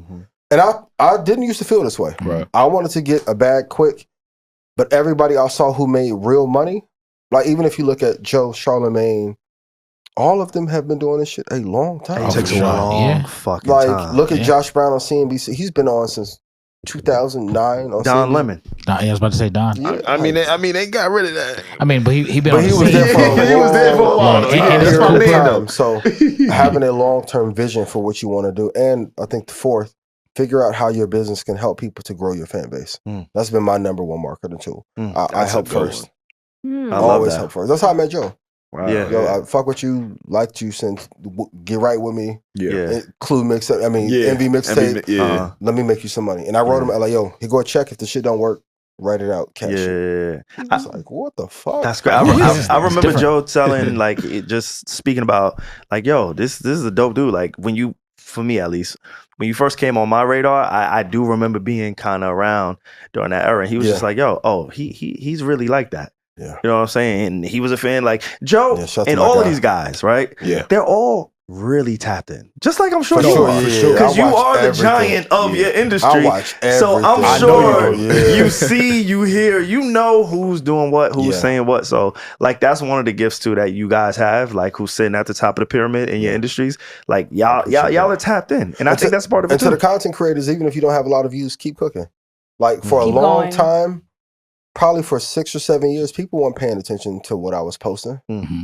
And then when it clicked, it was like, some of my favorite pages on YouTube they get 200-300 views. Yeah. I'm like, when this motherfucker Mine gets too, but they cooking though. I love the 300, Yes. 1,000. They be Even cooking. in some of them spaces, I'm like, 2 years? Yeah, they cooking. Yeah. And too, when people get put onto your show, there's a whole back catalog of stuff. Absolutely. That's they the could tap thing. into. Yeah, that's the best part about it. I love when I find an account like that. And I just want to say if I skip over your question, it's because we have talked about it through the episode. So please just actually watch the episode. Or upgrade your tier. Yeah, hello. Run it up. Run it up. Listen to him. Listen to him. Can y'all, from Bavely Listen on Twitter, can y'all please ask Ian any advice he has for someone coming out of college with a finance degree, congratulations, how he feels about the future of the semiconductor manufacturing biz in America? Please, I would really appreciate it. Semiconductor. That was very specific, so I feel like we have to actually what the ask you. fuck you just asked Ian? What the fuck? And then we're going to do did one he more just and then say we're to me? good. I feel disrespected. It's the chips that go into the phone and computers and cars. Oh, wait, what? I didn't know what he was saying. Yeah, semiconductor space. So NVIDIA, Yeah. which you've heard me talk about endlessly. Yeah. I know about that shit. But Taiwan Semiconductor is another one that we have to find a way to get to do business here. I heard about that. They're working on that. Intel's dead. I've been saying that forever. Yeah. I think in order for our economy to do well, that semis have to continue to grow. So I think they'll be fine. As far as him graduating from finance, I would say figure out what path you want to go, whether you want to be independent or if you want to work for a firm. But most important, while finance is getting hotter to a broader group than it's ever been, double down on the information, man. Because I think if he's graduating right now, there's a whole core community that we helped build that need to be serviced by people like him that have graduated. Yeah, we need him. Absolutely. Especially for what's coming next. Yeah. Okay. Last one from 10,000 Music. Ian, I got -200 in my account and my light bill is due tomorrow. Ian, what the fuck am I gonna do? Send me cash up. See that? You should have left your cash out. I feel like that's why I debate on reading this because I feel like that's why he asked, and I thought it was funny. That's why I read it. But No, he really might be fucked up. Like, I get that. If a man put that in you pay for Patreon? Yeah. Oh, yeah. Hold on. Yeah, let me do math. But don't cancel your But Patreon. no, to be fair, a lot of people pay for our Patreon because I post my parlays on Patreon. I do pretty well. That's a fact. I do pretty SaVon well, does pretty well on my parlays. So Yeah, there's facts. somebody that hit me today. He was like, "Hey, nigga, when the next time you posting one of the free parlays?" I need it right I'm trying to now. hit some. Like, I think the highest tier we have right now is like maybe $13 for Patreon. Yeah. So if I help you make That's $100, like, you know what I'm saying? You quadrupled the fucking $10, Absolutely. 13. So yeah, I think he may be one of those. If SaVon has helped you make money, write it in the chat. Please do. Please do. Yeah, I like that bar. I like that. I like Thank that. you, man. I like send me that. the cash out. Before we get up out of here, Y'all ain't got no mess? Okay. we gonna say I that have- episode too. I have one All right, question. who you think you better than? What's up? No, I have one question. All right, my fault. Wait, say What happened? it. See, I be say trying it. to chill, man. Y'all always be trying to come on. In what regard? In the financial space, because Ian, I see people in the financial space try to give people advice, and I'm instantly turned off because it just sounds like regurgitated bullshit. Yeah. Put a bullet on it. And is it in the YouTube space? Like, what is it? I always said that's not my competition. What's your competition, Ian? Goldman, JP Morgan, Guggenheim, BlackRock. They're the companies that matter. Who Like, are you thinking of, Alex? Nobody. He told us to fight amongst ourselves. I like that. Because like Facts, Loki. He's like, I'm above this. Yeah, I please. like that.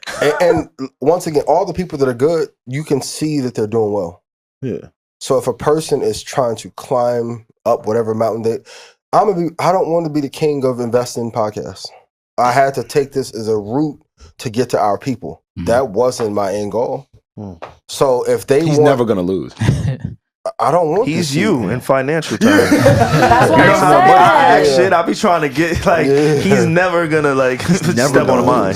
I have one question. If it's too personal, we can cut it Go out. ahead. A lot of times I see a lot of successful men in general, in this question, a lot of men, successful men, rich and everything. But on the other side of that, I'm thinking, okay, like I've heard of some relationship stuff, and sometimes they're not with somebody or so on and so forth. But my question is how hard or how easy it is as a man to, when you're up, to keep a woman. Really easy. Like one. Easier than that. Like your availability is still there? Yeah. The reason why men can't keep women if they have money is they weren't that before they got the money. Oh, shit.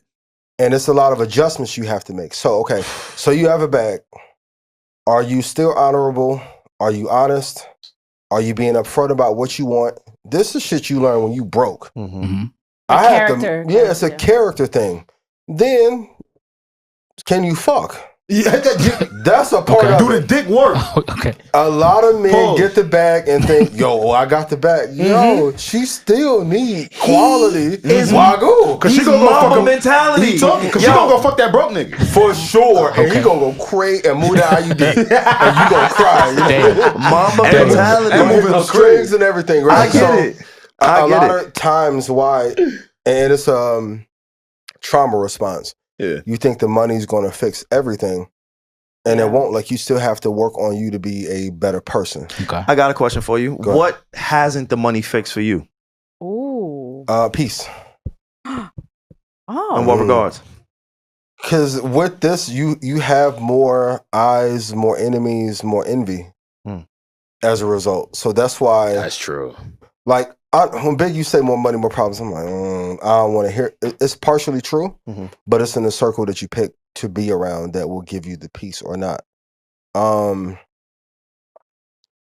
The money fixes the debt problems or being able to provide. It doesn't fix how you feel. We all know a bunch of people. You're in therapy? Yeah, I do therapy. You're actively in therapy. Yeah. Got it. But I don't believe in therapy at scale. I believe in therapists who have the end result or life that I want. There's too many people talking about therapy who lives I would not fucking sit in. That's how I feel about some of these podcasters. No Thank offense. you. Like, I'm like, there's too many podcasters talking. Are you even lit in real life? Like, why would I listen to your advice? No, you were especially so all the right. little manosphere, the hate women. Incel culture. Like, bro, you Niggas had is no wild. bitches in real life ever. How are you doing a That's show what I'm on? Never. But the peace part, like, there's still things you have to work on to have that, and then you have to have better discernment of who rocks with you for you versus a look or opportunity. What have you been working on in that aspect? Because you come across just based on your demeanor, right, and how you present yourself, you come across as somebody who just, you figured the shit out. You figured the shit out in a really, and not just a financial way, right? Yeah. Fuck the finances. Yeah. You seem very comfortable in the position that you're in. You're very consistent. You're very knowledgeable. You're educated. All of those things. Like, one thing about Alex and I can speak for, and Pierre too, right? Yeah. As men, like, money doesn't really impress me. I'm more impressed about your journey, right? Yeah. The fact that you got, like, you could be the illest garbage man ever. Yeah. I'm impressed by. We'll like him, yeah. How did he do 18 hours on a garbage plantation and don't smell like garbage? Like, he's like mad cool. I just want to know how the process of how you got there, right? Like, I respect it in all of that aspect of it, but every time I see you, you handle yourself like, you know what? Ghost. Yeah. Yo. Wow. You are financial goals. Yo, it makes sense now. He is financial, and he got a son. That's the perfect correlation. I get this all the But time. your son is definitely better than Tariq. Why am I just putting two and two together? I get that all the time, yo. Oh my God, you know, very free idea. Feel free to use it. But Ghost. good, I know, I just love the Power Universe. Like, if you ever need a promo for something, if you're launching something, you should do like the scene where he's like looking over the club from the balcony. That's tough. That's fine. That's tough. Amari. But people will immediately get the reference. That's facts. That's what I need you to. That shit will go viral. Look, that's what we didn't actually get to in InvestFest. Yeah. What was the thought of inception for that? Like, what was the main goal? Festival for investing for, because to be honest, there's a lot of festivals and things that we can attend, but they really don't benefit us. They benefit the labels or the festival throwers. Right. So I wanted to have the same kind of like lit. That's why I put a lot into the performances there and the information. But when Rashad brainstormed it, and then he started telling me about it, I'm like, okay, let's make this like a festival or WrestleMania, but for information for us. Because when I was going to conferences 12 and 13 years ago, I would go and they would think that I was like help there. No slight, but it would be maybe 2 black people out of 600-700 people. So to create a community and an environment that we're comfortable walking into and knowing that we're going to learn, that's like, okay. That was the inception of it. You hit it right on the head. Just being comfortable enough to speak to people that look like you, so to ask questions that you might have been embarrassed to ask some maybe European people or white people. Yeah. Okay, that's beautiful. You want to get messy? You want to get messy? We got to before we leave. He asked. Yeah, before we leave. We can do a this or that. Y'all know I love that game. Oh, that's my shit. Ain't nothing like a this or that. I love a this or that. Yeah. All right? Yep. Let's shoot. Joe Budden or Charlamagne the God? Oh. My God. Dang. And you know his messy ass is going to request to clip this. For real. That's how you got Joe in trouble with 50. In what regard? Just broadcasting or overall? Whatever regard you want to. Broadcasting, Joe, for sure. In your perspective. Joe in broadcasting. Okay. For sure. Okay. I don't think there's a better performer, driver of inventory. You should have asked him old Charlamagne. That's a good comment. Not new Charlamagne, old Charlamagne. Tank Top Joe versus old Charlamagne? Yes, let's do that. Tank Top Joe versus old Charlamagne. That's a tough lineup, yo. That's a match. That one may be a draw. For real. But I fuck with both of them dearly. Like, I love Charlamagne, but me and Joe are closer, but I think in broadcasting, like, Joe is one of one. Okay. It's like podcast Hove. How messy you really want to get? Because the messy I get is like it's irresponsibly messy. Come on, right? I can always skip it. Troy Rashad. To pick which one? And what area? I'm gonna leave the floor for you. You gotta ask the question. And what area? Troy Rashad. And what area? When it comes to financial knowledge. Oh, I was about to be like, if they were both hanging off a cliff and you could only say that's crazy. I mean, we can do that one too. No, I like his better. Financial knowledge. And shout out to those guys too. I'm only being messy for the sake of content. You know what I'm saying? Like, to be very honest, Troy is better at the investment knowledge, but when it comes to that media, how to build a show, social, Rashad's a different type of motherfucker, yo. Yeah, that motherfucker be throwing that shit on.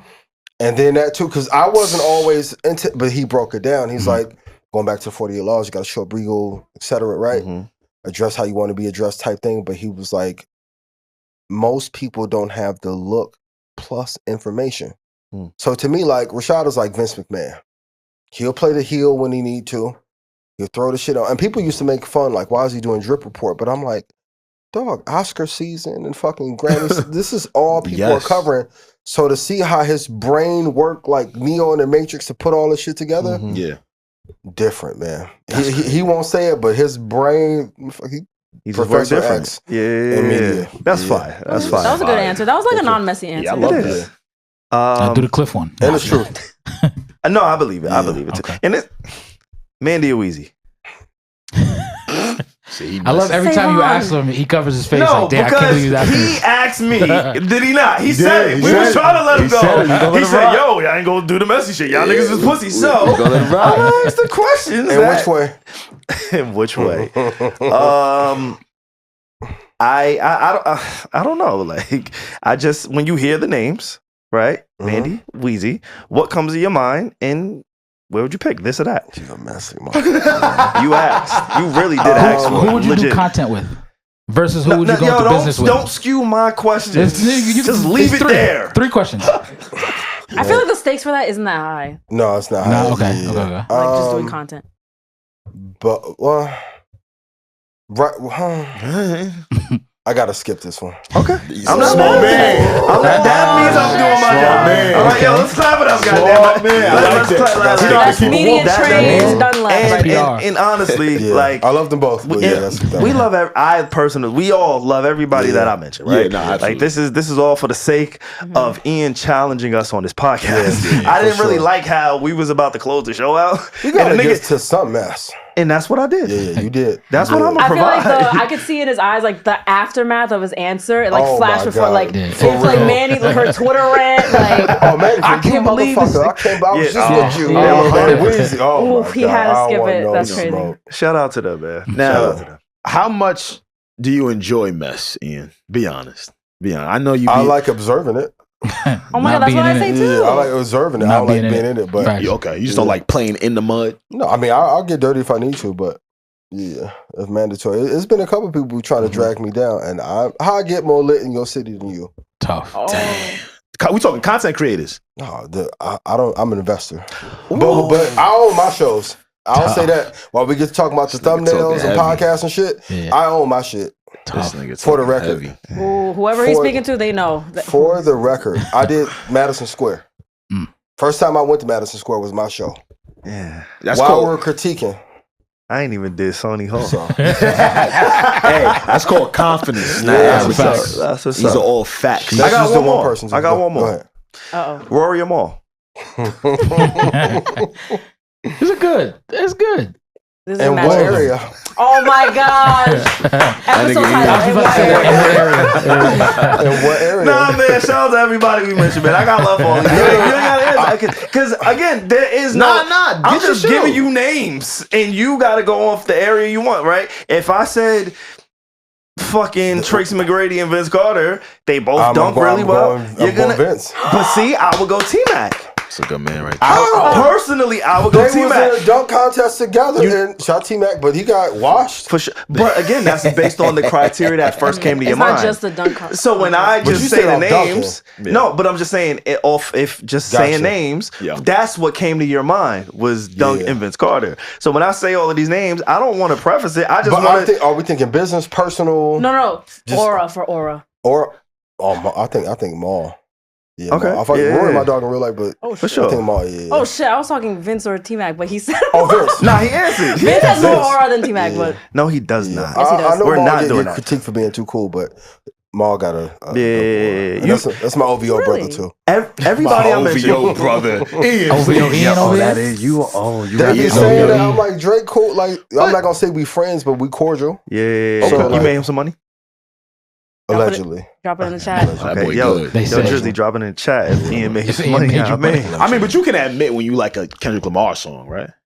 Oh, he got a bunch of shit on that G. See, that's Okay, so He he's not all solid. the way like. Shit. He He's got solid. some He's shit not on that all the G. way. I ain't gonna lie. He ain't a solid. well, he said we wasn't messy enough. Go. How you feel about Not Like Us? Good song. The song Fire. I ain't gonna lie. Be Song- honest. song- Be honest. He's a song solid Fire. brother. I ain't gonna lie. Do you- I didn't like it at first, but Good song. Oh, it had really? an impact. It had It an did. impact. Okay. How do you but, feel about? the Luther song Fire, Peekaboo Fire, TV? Oh, I he love had some Gloria. shit on that. Gloria Gloria's my shit. Fire. I love Gloria. They gonna kick you out of OVO. Don't say nothing else. For sure. How He do you my feel man. I about- don't want them. Speaking of Yeah. OVO, how do you feel about Ack? Do you watch him at all? That's his president. He loves Ack. I, You know how No. the MAGA niggas be maggering? He's a Maggering? yeah. Oh, okay. That's not like a slur. He's biased to an extent, but no one really controls him in a sense. He, like, for instance, the whole Diddy conversation. No one else was talking about it except for Ack. Everyone, it was like the plague in a sense, but he was the only one talking about it True. on set. But it's hard, and I like Axe production and content creation. But when you got a few things that are alleged on your jacket, Yeah, you gotta be careful, yo. yeah. Gotta be careful. I fuck with Act though. I like But- that Yeah. answer. For sure. Yeah. I ain't mad at that. Yeah. All right, cool. We can skip But the who mess. better though? Between who? Drake and Kendrick. When you say better, what do you Drake. mean? Rapping songs. Drake.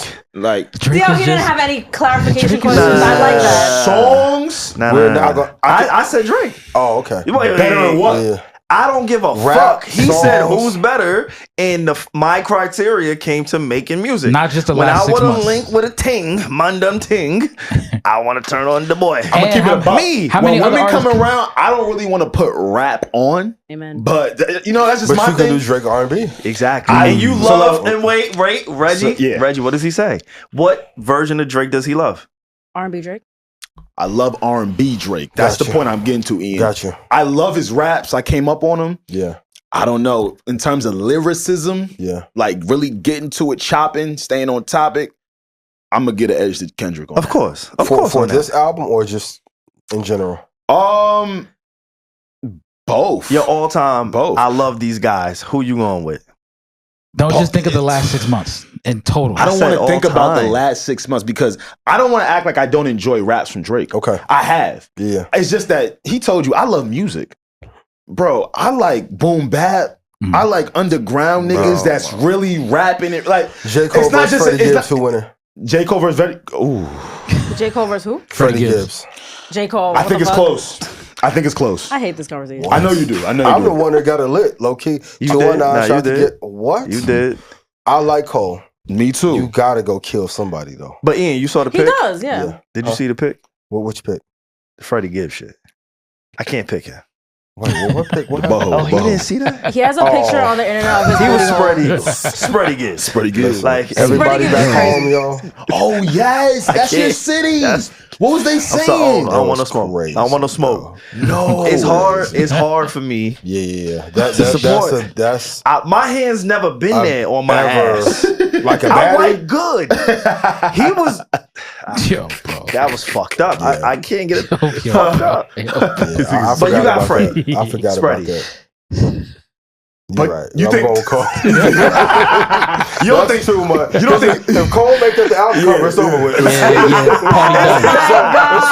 Party done. Oh, game over. Imagine Cole did that. Oh my God. And his face is like on the butthole. Hey, Yeah. that's stupid? that nigga just. Yo. But you don't think Freddie So kills Cole, right? You No, think no, he kills no, him? no, no, He no, kills Cole. No. Okay, he doesn't kill Split Cole. decision. Okay, It's, All right. yeah, Yeah, it's, that's fair. it's tough. That's fair. Like I said, I enjoy Drake raps. It's if we gonna talk about rapping and the Yeah. sport of rapping and lyricism, got to give it to the people. That's It would really be doing it. entertaining. It would. Yeah. Freddie and Cole, I think that would be dope. It would And be. like you said, I agree. I think Cole needs a body. He gotta go. Gotta And kill some. Lil Pump, that's what it was before, right? Lil Pump That ain't wasn't body. like a rap beef though. It was a like thing, pop though. pop. that was That just one it was a- response. That was KOD No, promo. I was gonna say it was a marketing ploy. For It was sure. a thing. KOD, kids. Yeah. What was it? Kids on drugs or Yeah, what? some Kill shit. Your Dreams, whatever it was. It was around that time. So I'm just saying, in Cole's instance, he might need a body, and Freddie Gibbs will be a formidable opponent. Yeah. I agree. All right, and this is my last question for real. Okay. You gonna leave some money to your son, or you gonna act like them other rich niggas? What other rich nigga? What's that? So their whole mantra is they don't want to leave. I think this is Warren Buffett. I'm not mistaken. You guys can correct me if I'm Yeah. wrong. Jackie Chan. Oh, he's on that list. I didn't know. Yeah, he on that list. There are people with money that don't want to leave a dime to their children. They lying. Dang, like They're what? lying. That's crazy. They're That's just leaving like- assets and money. Maybe not all of it, but they're living like they got the trust set up already. So It's in the trust, is what Yeah. you're saying. I think Bill they Gates lying to too. me. I think I he think might Bill have been Gates one on of that those list too. Yeah. They just want to make them work for it. who said like, Yes. I'm only gonna leave a very limited amount, and if I have $1 billion, 1 million is not a lot. if you're right? worth $25 billion, isn't that the right PR answer to say? So you don't look like more of an asshole. Oh, you talking He, now? All right. and Buffett said he wanted to give most of his or all of his money to philanthropic. charities. Yeah. See, But I'm what if charity. they're charities own? I'ma name my daughter the Charity. nonprofits and all of It's a that. cute name. Charity Charity. Slater. So all these rich niggas give her money. Stupid man. Yeah. So no, but I'm leaving my child money. Okay, thank you, man. It'll be I agree. dispersed every 10 years, but yeah, I'm leaving the money. Yeah, there's a way to do it. Yeah, for sure. Cool. All right. Before we get up out Who's of some here, whack podcasters since you want to be messy? me. Oh. Yeah. Who's some whack Top podcast- five. Top. My- Oh yeah, I get don't- messy. E. No, I don't listen to. I don't answered listen. him, so you got to What, answer. what No, I'll be content honest. creators then since you don't listen to podcasts? I'm so busy working. Yeah, Gotcha. you know how I go. Discipline, right? Mhm. What content creators do I don't find good? Let's bleep all these, but say them though. I'm okay. I'm gonna really think podcasters. Or content creators Or in the content space. creators. Don't limit yourself. in the I don't know, space. because if they're Alex, help whack, me, because I tell you all my hate. Oh, They No, can be popular. my hate, if you but want. I'm listening. You know, when you tell me hate, it just leaves my brain. I just, wow, he said he doesn't listen to you. wow. I just look. can't I'm think of, okay. of the I mean, because haters. if they're whack, we don't pay attention to them. So, like, Got you. I don't know. Oh, Like, nothing what comes to about, mind. And The ones that shouted Bleep us it. out at some point. Oh, we can say the whole. oh, Have you even heard of them? salute. They were Yes. Yeah. That's Yeah, their yeah, whole yeah. entire Gotcha. Yeah, identity. I think they pretty. What do you think about Yeah, I don't really care. Oh shit. I think he has a lane. Ironically enough, even though me and him be going back and forth, yeah. he does have some value. He does. Yeah. Like, No, for sure. I think he He has has some a lane. value. Yeah. Like, No, for sure. I listen to his shit, but Yeah. I think he's weird. Yeah. And two things can be true. I think he's a fucking weirdo. Yeah. Why do you think he's weird? You know It's why giving niggas be obsessed weird, bro. sometimes. Got you. I think Like, he I would say does SaVon crashes out. Exactly. Like, what the fuck are we talking about? No, and he's gonna find that clip of you doing this right now and clip it Oh, I in 30 blacked out on minutes. the most spaces the other day. Oh, word? Oh, I had to go. Hey, yo. Like, I love Pause, people. my I bad. backed out. God, Wait, I what said did you blacked say? out. He said I thought you black. said You bound. heard. You No, heard. no, it. no. What the fuck you backed My out? bad. Blacked out, but I got you. Yeah. You did? What I happened? missed that. I didn't miss that. Shit, that would have been my Super Bowl. It was on. It was on YouTube. I mean, we was having a conversation about what you think about. Because even the going up to Joe thing, because it's the rumor I'm going to sign to Joe and all this. Oh, yeah. So I think it's from that, and I don't know if you pod well enough. I'm like, but you don't have a pod to even say that. But the shows that I pod on, I own my IP outright.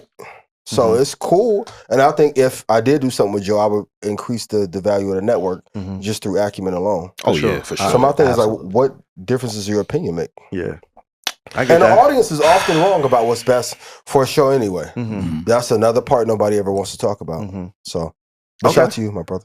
No, I like. Gotta end with love. Gotta end with love. Lead with love and end with love. I love that shit. No, that's dope. Yeah, I think, I do think, because Joe is trying to expand, and I think he's figuring it out in certain ways, and he's doing different things. And I honestly, I see it. I think it makes sense. Yeah. From a chemistry standpoint, being on the podcast, because there's not a lot of things in my life I regret. It's not. It's really not. Okay. There's one thing I do regret. What's that? I never said this. I never even told you, Alex. Exclusive. Oh, shit. It's fucked up. Oh, man. You got a baby in Brazil? I do not. Don't let me find out you That'd have be a kind of kid. lit though. That'll be a little baby Brazilian Slater is fire. But no. Checks out. One of the things I do regret Makes sense. is when Joe was transitioning from Rory and Maul, he had me stand in an episode. Yeah. Oh, shit. I remember. That's when he said Justin Bieber could say nigga. Oh, shit. I'm getting flashbacks. That was a classic. No, I said he episode. said What it. were you thinking? No, I said it sound when he sang it. Yeah. You know how the It black sounded niggas sing. good to you? Nigga! Ian, I was in the back room like, no, Mark!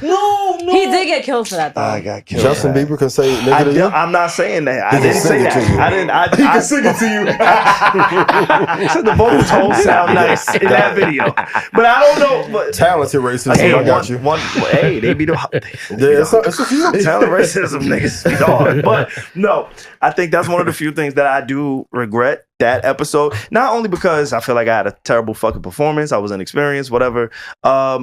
But also just the timing of it, right? Having a relationship with Rory and Maul at that time. Yeah. Not really thinking about how they may have felt. You know, I was just happy to be called up. It's like, oh shit, Yeah. I'm Bronny. All right, G League to the NBA, but nigga, I ain't ready. Don't play Shout out like to that, Bronny. Yeah, Shout out to Bronny, Bronny. Yeah, big shout. He's playing well in the G League. Yeah, I'm he rooting for cooking him. now. Yeah, he's cooking. I- He find his stride. Word, for sure. Positivity. I mean, what else were you supposed to do? It was an amazing opportunity. You just took it. No, exactly. But He a good guy. It Again, can rub people the wrong way. it's just me. I get it, yeah. Again, just understanding and looking at where we are today, the things that I've learned since then, and just what that looked like. Right, it just wasn't the right look for me, in my opinion. In hindsight, I think that's one of the few things that I have regretted. And I also think it's because that podcast has a certain type of chemistry. You know what I'm saying? It's built off of friendships. It's built off of stories. It's very difficult to kind of just go in there and integrate yourself, right? Do you find any difficulty in that? Like just picking your pockets? It's almost like double dutch, where you kind of got to jump in, it's jump like out. playing 7-on-5. It is. Because it's a lot of microphones, and then being a guest and friend, there's different Dynamics. dynamics Exactly. that are there, and Yeah. you're not given the same grace as a guest to get a certain amount of time to cook. Right. So that's probably the only thing. Like, but it's definitely like playing for the Lakers or some shit. Like you're going right into the Wolves den. It is. Yeah. Oh my Yeah. god, when Joe was on our podcast, I Amazing had episode. the worst performance of my life. Why? You I know? didn't think so. don't Because, remember that. no, okay, it wasn't bad, but I didn't talk much. And you being our guest, you see, I love doing research. I'm Yeah. like in my journalist bag, but with that, it was a different type of dynamic because they've known each other for like a decade. Yeah. So how could I jump into that? No matter how many facts I knew, it wasn't a worst performance, but I barely spoke and people called me out for it. But I definitely feel you because like in a room with like 10 mics, I don't know how that would be as a guest. It's interesting, but it forces you to get better though and be punchier with your takes. And then he, like Joe in particular, he's such a unique person. For you real. almost have to have history with him to fucking That's talk how to I him felt, on the mic. Like that's why when he goes on other platforms, people be like, "Yo, what the fuck is this?" Like people don't like it as much as when he's in a space where he's comfortable. Yeah. And I think that's why like one of the few pods when he comes here, it's love, it's family. You know what I'm saying? Like we just talk shit. I look at him, it's some insiders. Like, all right, nigga, I'm gonna chill out. It's just one of those. So I was just curious to know, as somebody who's been on the latest iteration of the pod and seeing all the moving parts and all of the personalities and voices, like trying to find that pocket. You know, I do want to give you your credit for going up there first off, right? Yeah. I go up there pretty often and I just don't want to sit on that couch. He's traumatized. It's just like, I know what this is, and there's no reason for me to necessarily be there, especially because I love what it is we do. Like, if I want to talk on a microphone, we own the studio. Like, I'll just come here and talk on a microphone. You know what I'm saying? Yeah. But for you, you having your own shit, but then also saying, you know what, I'm gonna go into the Lions Den, because for somebody who's not just a guest that's promoting something, I think that's a little bit easier opposed to just being integrated as a personality. So shout out to you for accepting the challenge. So. Big shout out. And I would also let you know though, don't be afraid around them niggas. And when I say afraid, I mean like how it's 7 on 5. Yeah. They like when people turn up with them. Yeah. I've realized that. It seems that way. It seems that way. At first it seems a little bit like, whoa. But then when you get the flow, because I've heard you flow really, really well with them. And that's when you be on your shit. And I fuck with it. I fuck with that shit, and bro. you rap, they're heavy into music, right? It makes sense. You's a rapper. Yeah. But I think it's important too, because a lot of times I'm coming up there to see Corey or Ish. Okay. Then he'll be like, come sit. I'm like, I wasn't even prepared. That's why I don't tell Joe when I pull up. I had everybody but Joe. Hey, yo, E! I'm on the way. Yo, Key! Like, yo, I'm outside. You know what I'm saying? Like, it's one of those. Like, because I go there, because I just fuck with the guys. Like, I'm not going there to, like, be on the show type shit. So when would you be on the show? You would never do it again? No, I would. Okay, no, I definitely would. Because I'm waiting for, why isn't there a SaVon and Alex episode? That was so cute. No, they were there at the 10 year. We could do it. I will 1,000% do it. But, you know, again, like, just do it. You got me. It goes back to the Lincoln and building shit, right? Yeah. Like, we don't gotta force it. You know, I don't want to sit there and be like, yo, man, let me get on the couch, bro. Yeah, we're not like that. I was like, nigga, I fuck with you. You fuck with me. I'm gonna pull up. I'm gonna show love, and this is what it is. We know what it is. I don't give a fuck what anybody else thinks. Like, when it's time, it's time. But at the same token, I feel like they wouldn't mind if we asked. We're just not like that. J1 is the same age as us. We've actually had J1 on this podcast. Yeah, he was up there. To my guy. I've seen some younger guys on that Patreon there. I think one is cool with Kino. Yeah. But like SaVon said, it's cool. We just be chilling. Before we get up out of here, Ian, again, thank you for pulling up to the pod. Thank you for having me. You're super fucking busy and all the things that you do. I'm happy to do it. We do have a spinoff show on our podcast. It's called Curated Chaos. Yeah. Okay. It's a completely different show. It's not timely topics or anything. Okay. But it's like a variety game show. We talk, we do blind ranks, we play games, spelling bees, all type of fucking weird shit. Test ourselves. But since we have you, I do want to do a slight segment variation. a slight variation of Curated Chaos. So, Ian Dunlap, I want you to blindly rank these stocks to invest in. Okay? Got you. Blindly rank. Seems easy. I'm giving you 5. I'm going to let you know how many we got coming. Okay? So based on the name, I just want you to give it 1 through 5 ranking. 1 being the best, 5 being the worst. Okay. Cool? Let's start with number 1, Microsoft. Microsoft probably would be number 1 because they own 49% of OpenAI. Wow. Yeah. That's probably worth, I don't know, $15 billion right now. Okay. So I know what I'm doing tonight. Yeah. Microsoft number 1. Microsoft. Next stock. Let's go Tesla. 5th. Oh. I would take it off the list, honestly. Really? Fuck Tesla. Given to his volatility, it's too much risk on the table. Oh, because of the conversation we had earlier on Elon? Hey, I like, we got 1, we got 5. No, we have, I love this. We have -6. I love this. Out the gate. Until he quit that racist shit. Yeah. Yeah, that shit gonna be I would take it off the list, actually. Dead ass. Yeah, you're right. Next, one of your faves, NVIDIA. Definitely number 2. Definitely. You don't know what's coming next. I do. Why are you so high? I do. Why are you so high on the video, by the way, real quick? But because they are the one who made the chip space hot. But I've been investing in NVIDIA since 2016. Oh wow. So when I was building like my own computers and shit, their chips were always better to me. And then the rest of the world caught up. And then with Blackwell and all the stuff they developed, without them, we wouldn't have this AI boom and this race. So they are the leader in that space. You can argue TSM, but as far as American companies, NVIDIA has been incredibly innovative. Wow. Yeah. They really took over what Apple should have been doing 5 or 6 years ago. Yeah. Wow. And during the pandemic, that's why car prices were up, because they couldn't ship over the chips from overseas. Yeah, right. So, Damn, I didn't know that. All right, cool. Next up, we got Meta. Going back to the quiz question, what's the number 1 social media app? Instagram. For me, personally. Yeah, for sure. So they would have to be third. Zuckerberg has done a great job of the turnaround. Yes. For sure. He went to Mar-a-Lago, kissed that ring, told sorry. Fucking stock been on fire. Seen him, right? Yeah. I'm so sorry, sir. Never again. Yeah, he put that right on up. So right now, you got Microsoft 1, Tesla 5. For sure. NVIDIA 2. Yep. And Meta was 3. Yep. So your 4th spot, you said you knew. So you're comfortable with Apple being 4. I think Apple has been the greatest tragedy of the last 5 years in the publicly traded markets. You fucked up on a car. Yeah, the goggles. The goggles were a fucking disaster, but getting into it with Zuckerberg and Tim Cook and him have beef. Facts. So he wanted to take the Oculus market share away, not knowing that they were going to stop investing money into Oculus anyway, so you made a misstep. This is why I think you have to compete based off wanting to help people, not destroy others. Because that was a whole diversion anyway. Because Zuckerberg stole Oculus from Palmer, who now runs Anduril. As a result, Apple tries to take market share from a product in the metaverse that doesn't even matter. You didn't drop the crypto wallet. I don't need another fucking phone from you guys. I haven't heard any excitement around it. They haven't pushed into healthcare how they should. It's one of my favorite companies of all time, but man, this looking like might be on Jordan and the Wizards. I ain't gonna hold you. Jordan and the Wizards. tough. So you like this blind ranking. You're comfortable with your blind ranking. Sure.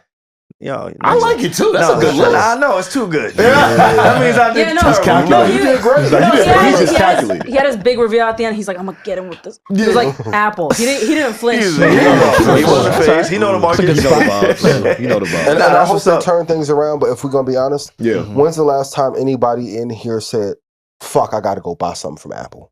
It's been a while for me. I'm be honest. You said be honest last week. Yeah. What you get? The AirPod Max Pros. He did. I did. Right? He did. I did. But again, Reggie and I use the wired headphones. This is the selfish pod. Yeah. I only did that because I wanted to feel cool.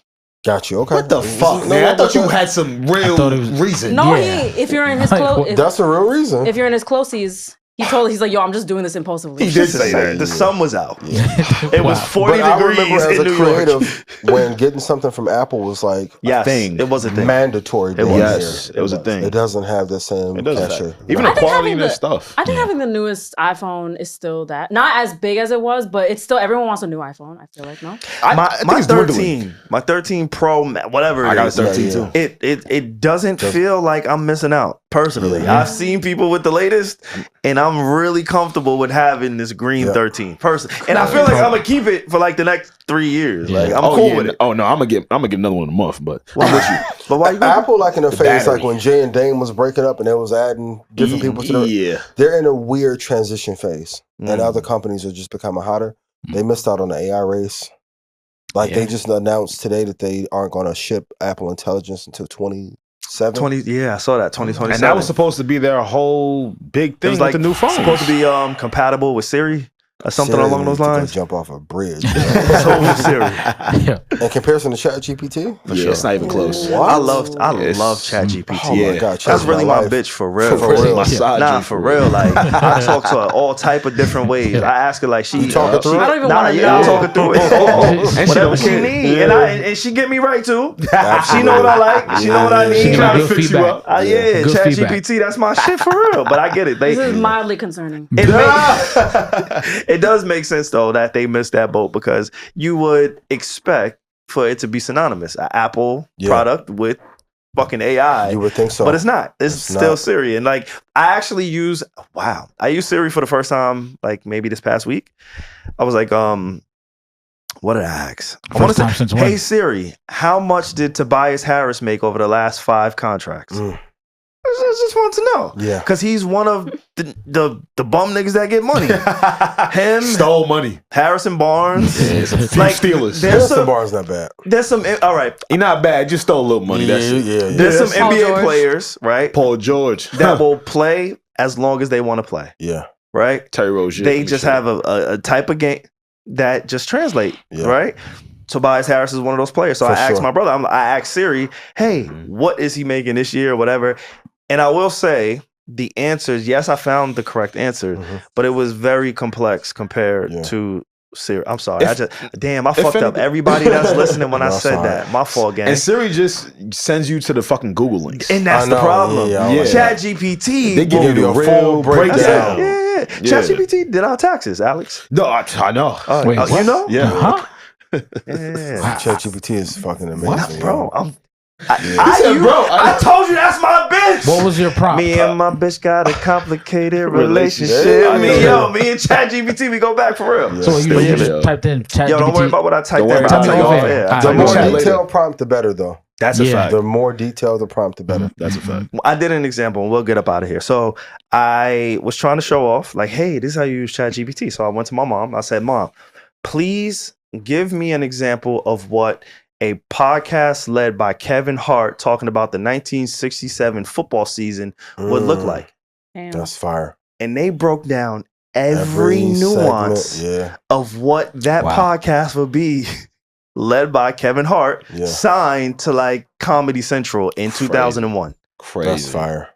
It's too small. That's the power of ChatGPT for anybody who doesn't know. facts. It's a tool. It's not Powerful. an enemy. It's a tool. Yeah. But yeah, with that being said, Ian Dunlap, your Ian. brain appreciate is a you. fucking tool in itself. Thank you. Sure. Thank you for being here, man. real. Honored man. to be here. I'm proud of y'all, too. Thanks, man. Thank Keep you. cooking. Love y'all show. Thank you. Thank you. Start investing. Tonight. Yes. Alex, I told you last week. Yeah. Tonight. Okay. Yeah. Tonight. Nah, thank you. Thank you for all your words. Then It you'll means be a able lot. to hit them other lists, you know what I mean? Yeah. Oh yeah, we got a lot of bleeps. We bleeped them shits, but lot of he know what it is. Shout out to our He know what it producer. is. But yeah, with that being said, man, we appreciate y'all tapping into the podcast. You coming back? Thank y'all for tuning in. When y'all want me back? We would love Whenever. that, like legit. Just 'Cause I feel I'll be like happy to. we always I'll be do the Good. first episode with our guests is always this. Yeah. And then the second one, we really just talk shit. Kicking it all together. We need to do me and Ish. Pause.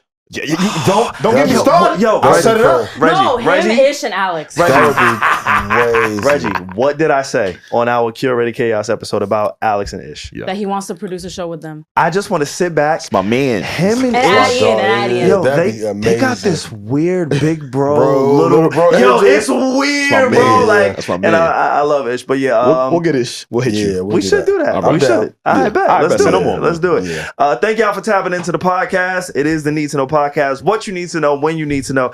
Honestly, this is probably the truest that this episode has lived up to, needing to know anything in That's a life. fact. Oh yeah. Because we really just be talking shit. But now, thank y'all for tapping in. If you made it this far into the podcast, there's no reason that you aren't subscribed, Yes. engaging, liking, all of the things that help us stay in your algorithm. We appreciate you. Yes. So yeah, You got make a free parlay for him? it's That's on what my they- it's on my Patreon. Patreon.com/need to know. Patreon.com. I'm giving out the parlays. I actually hit last week, Ooh. but I ain't posted. But I promise you I will post the next one. It's what you need to know when you need to know on the Need to Know podcast. We will be back again next week. Peace out, y'all. Okay. Peace.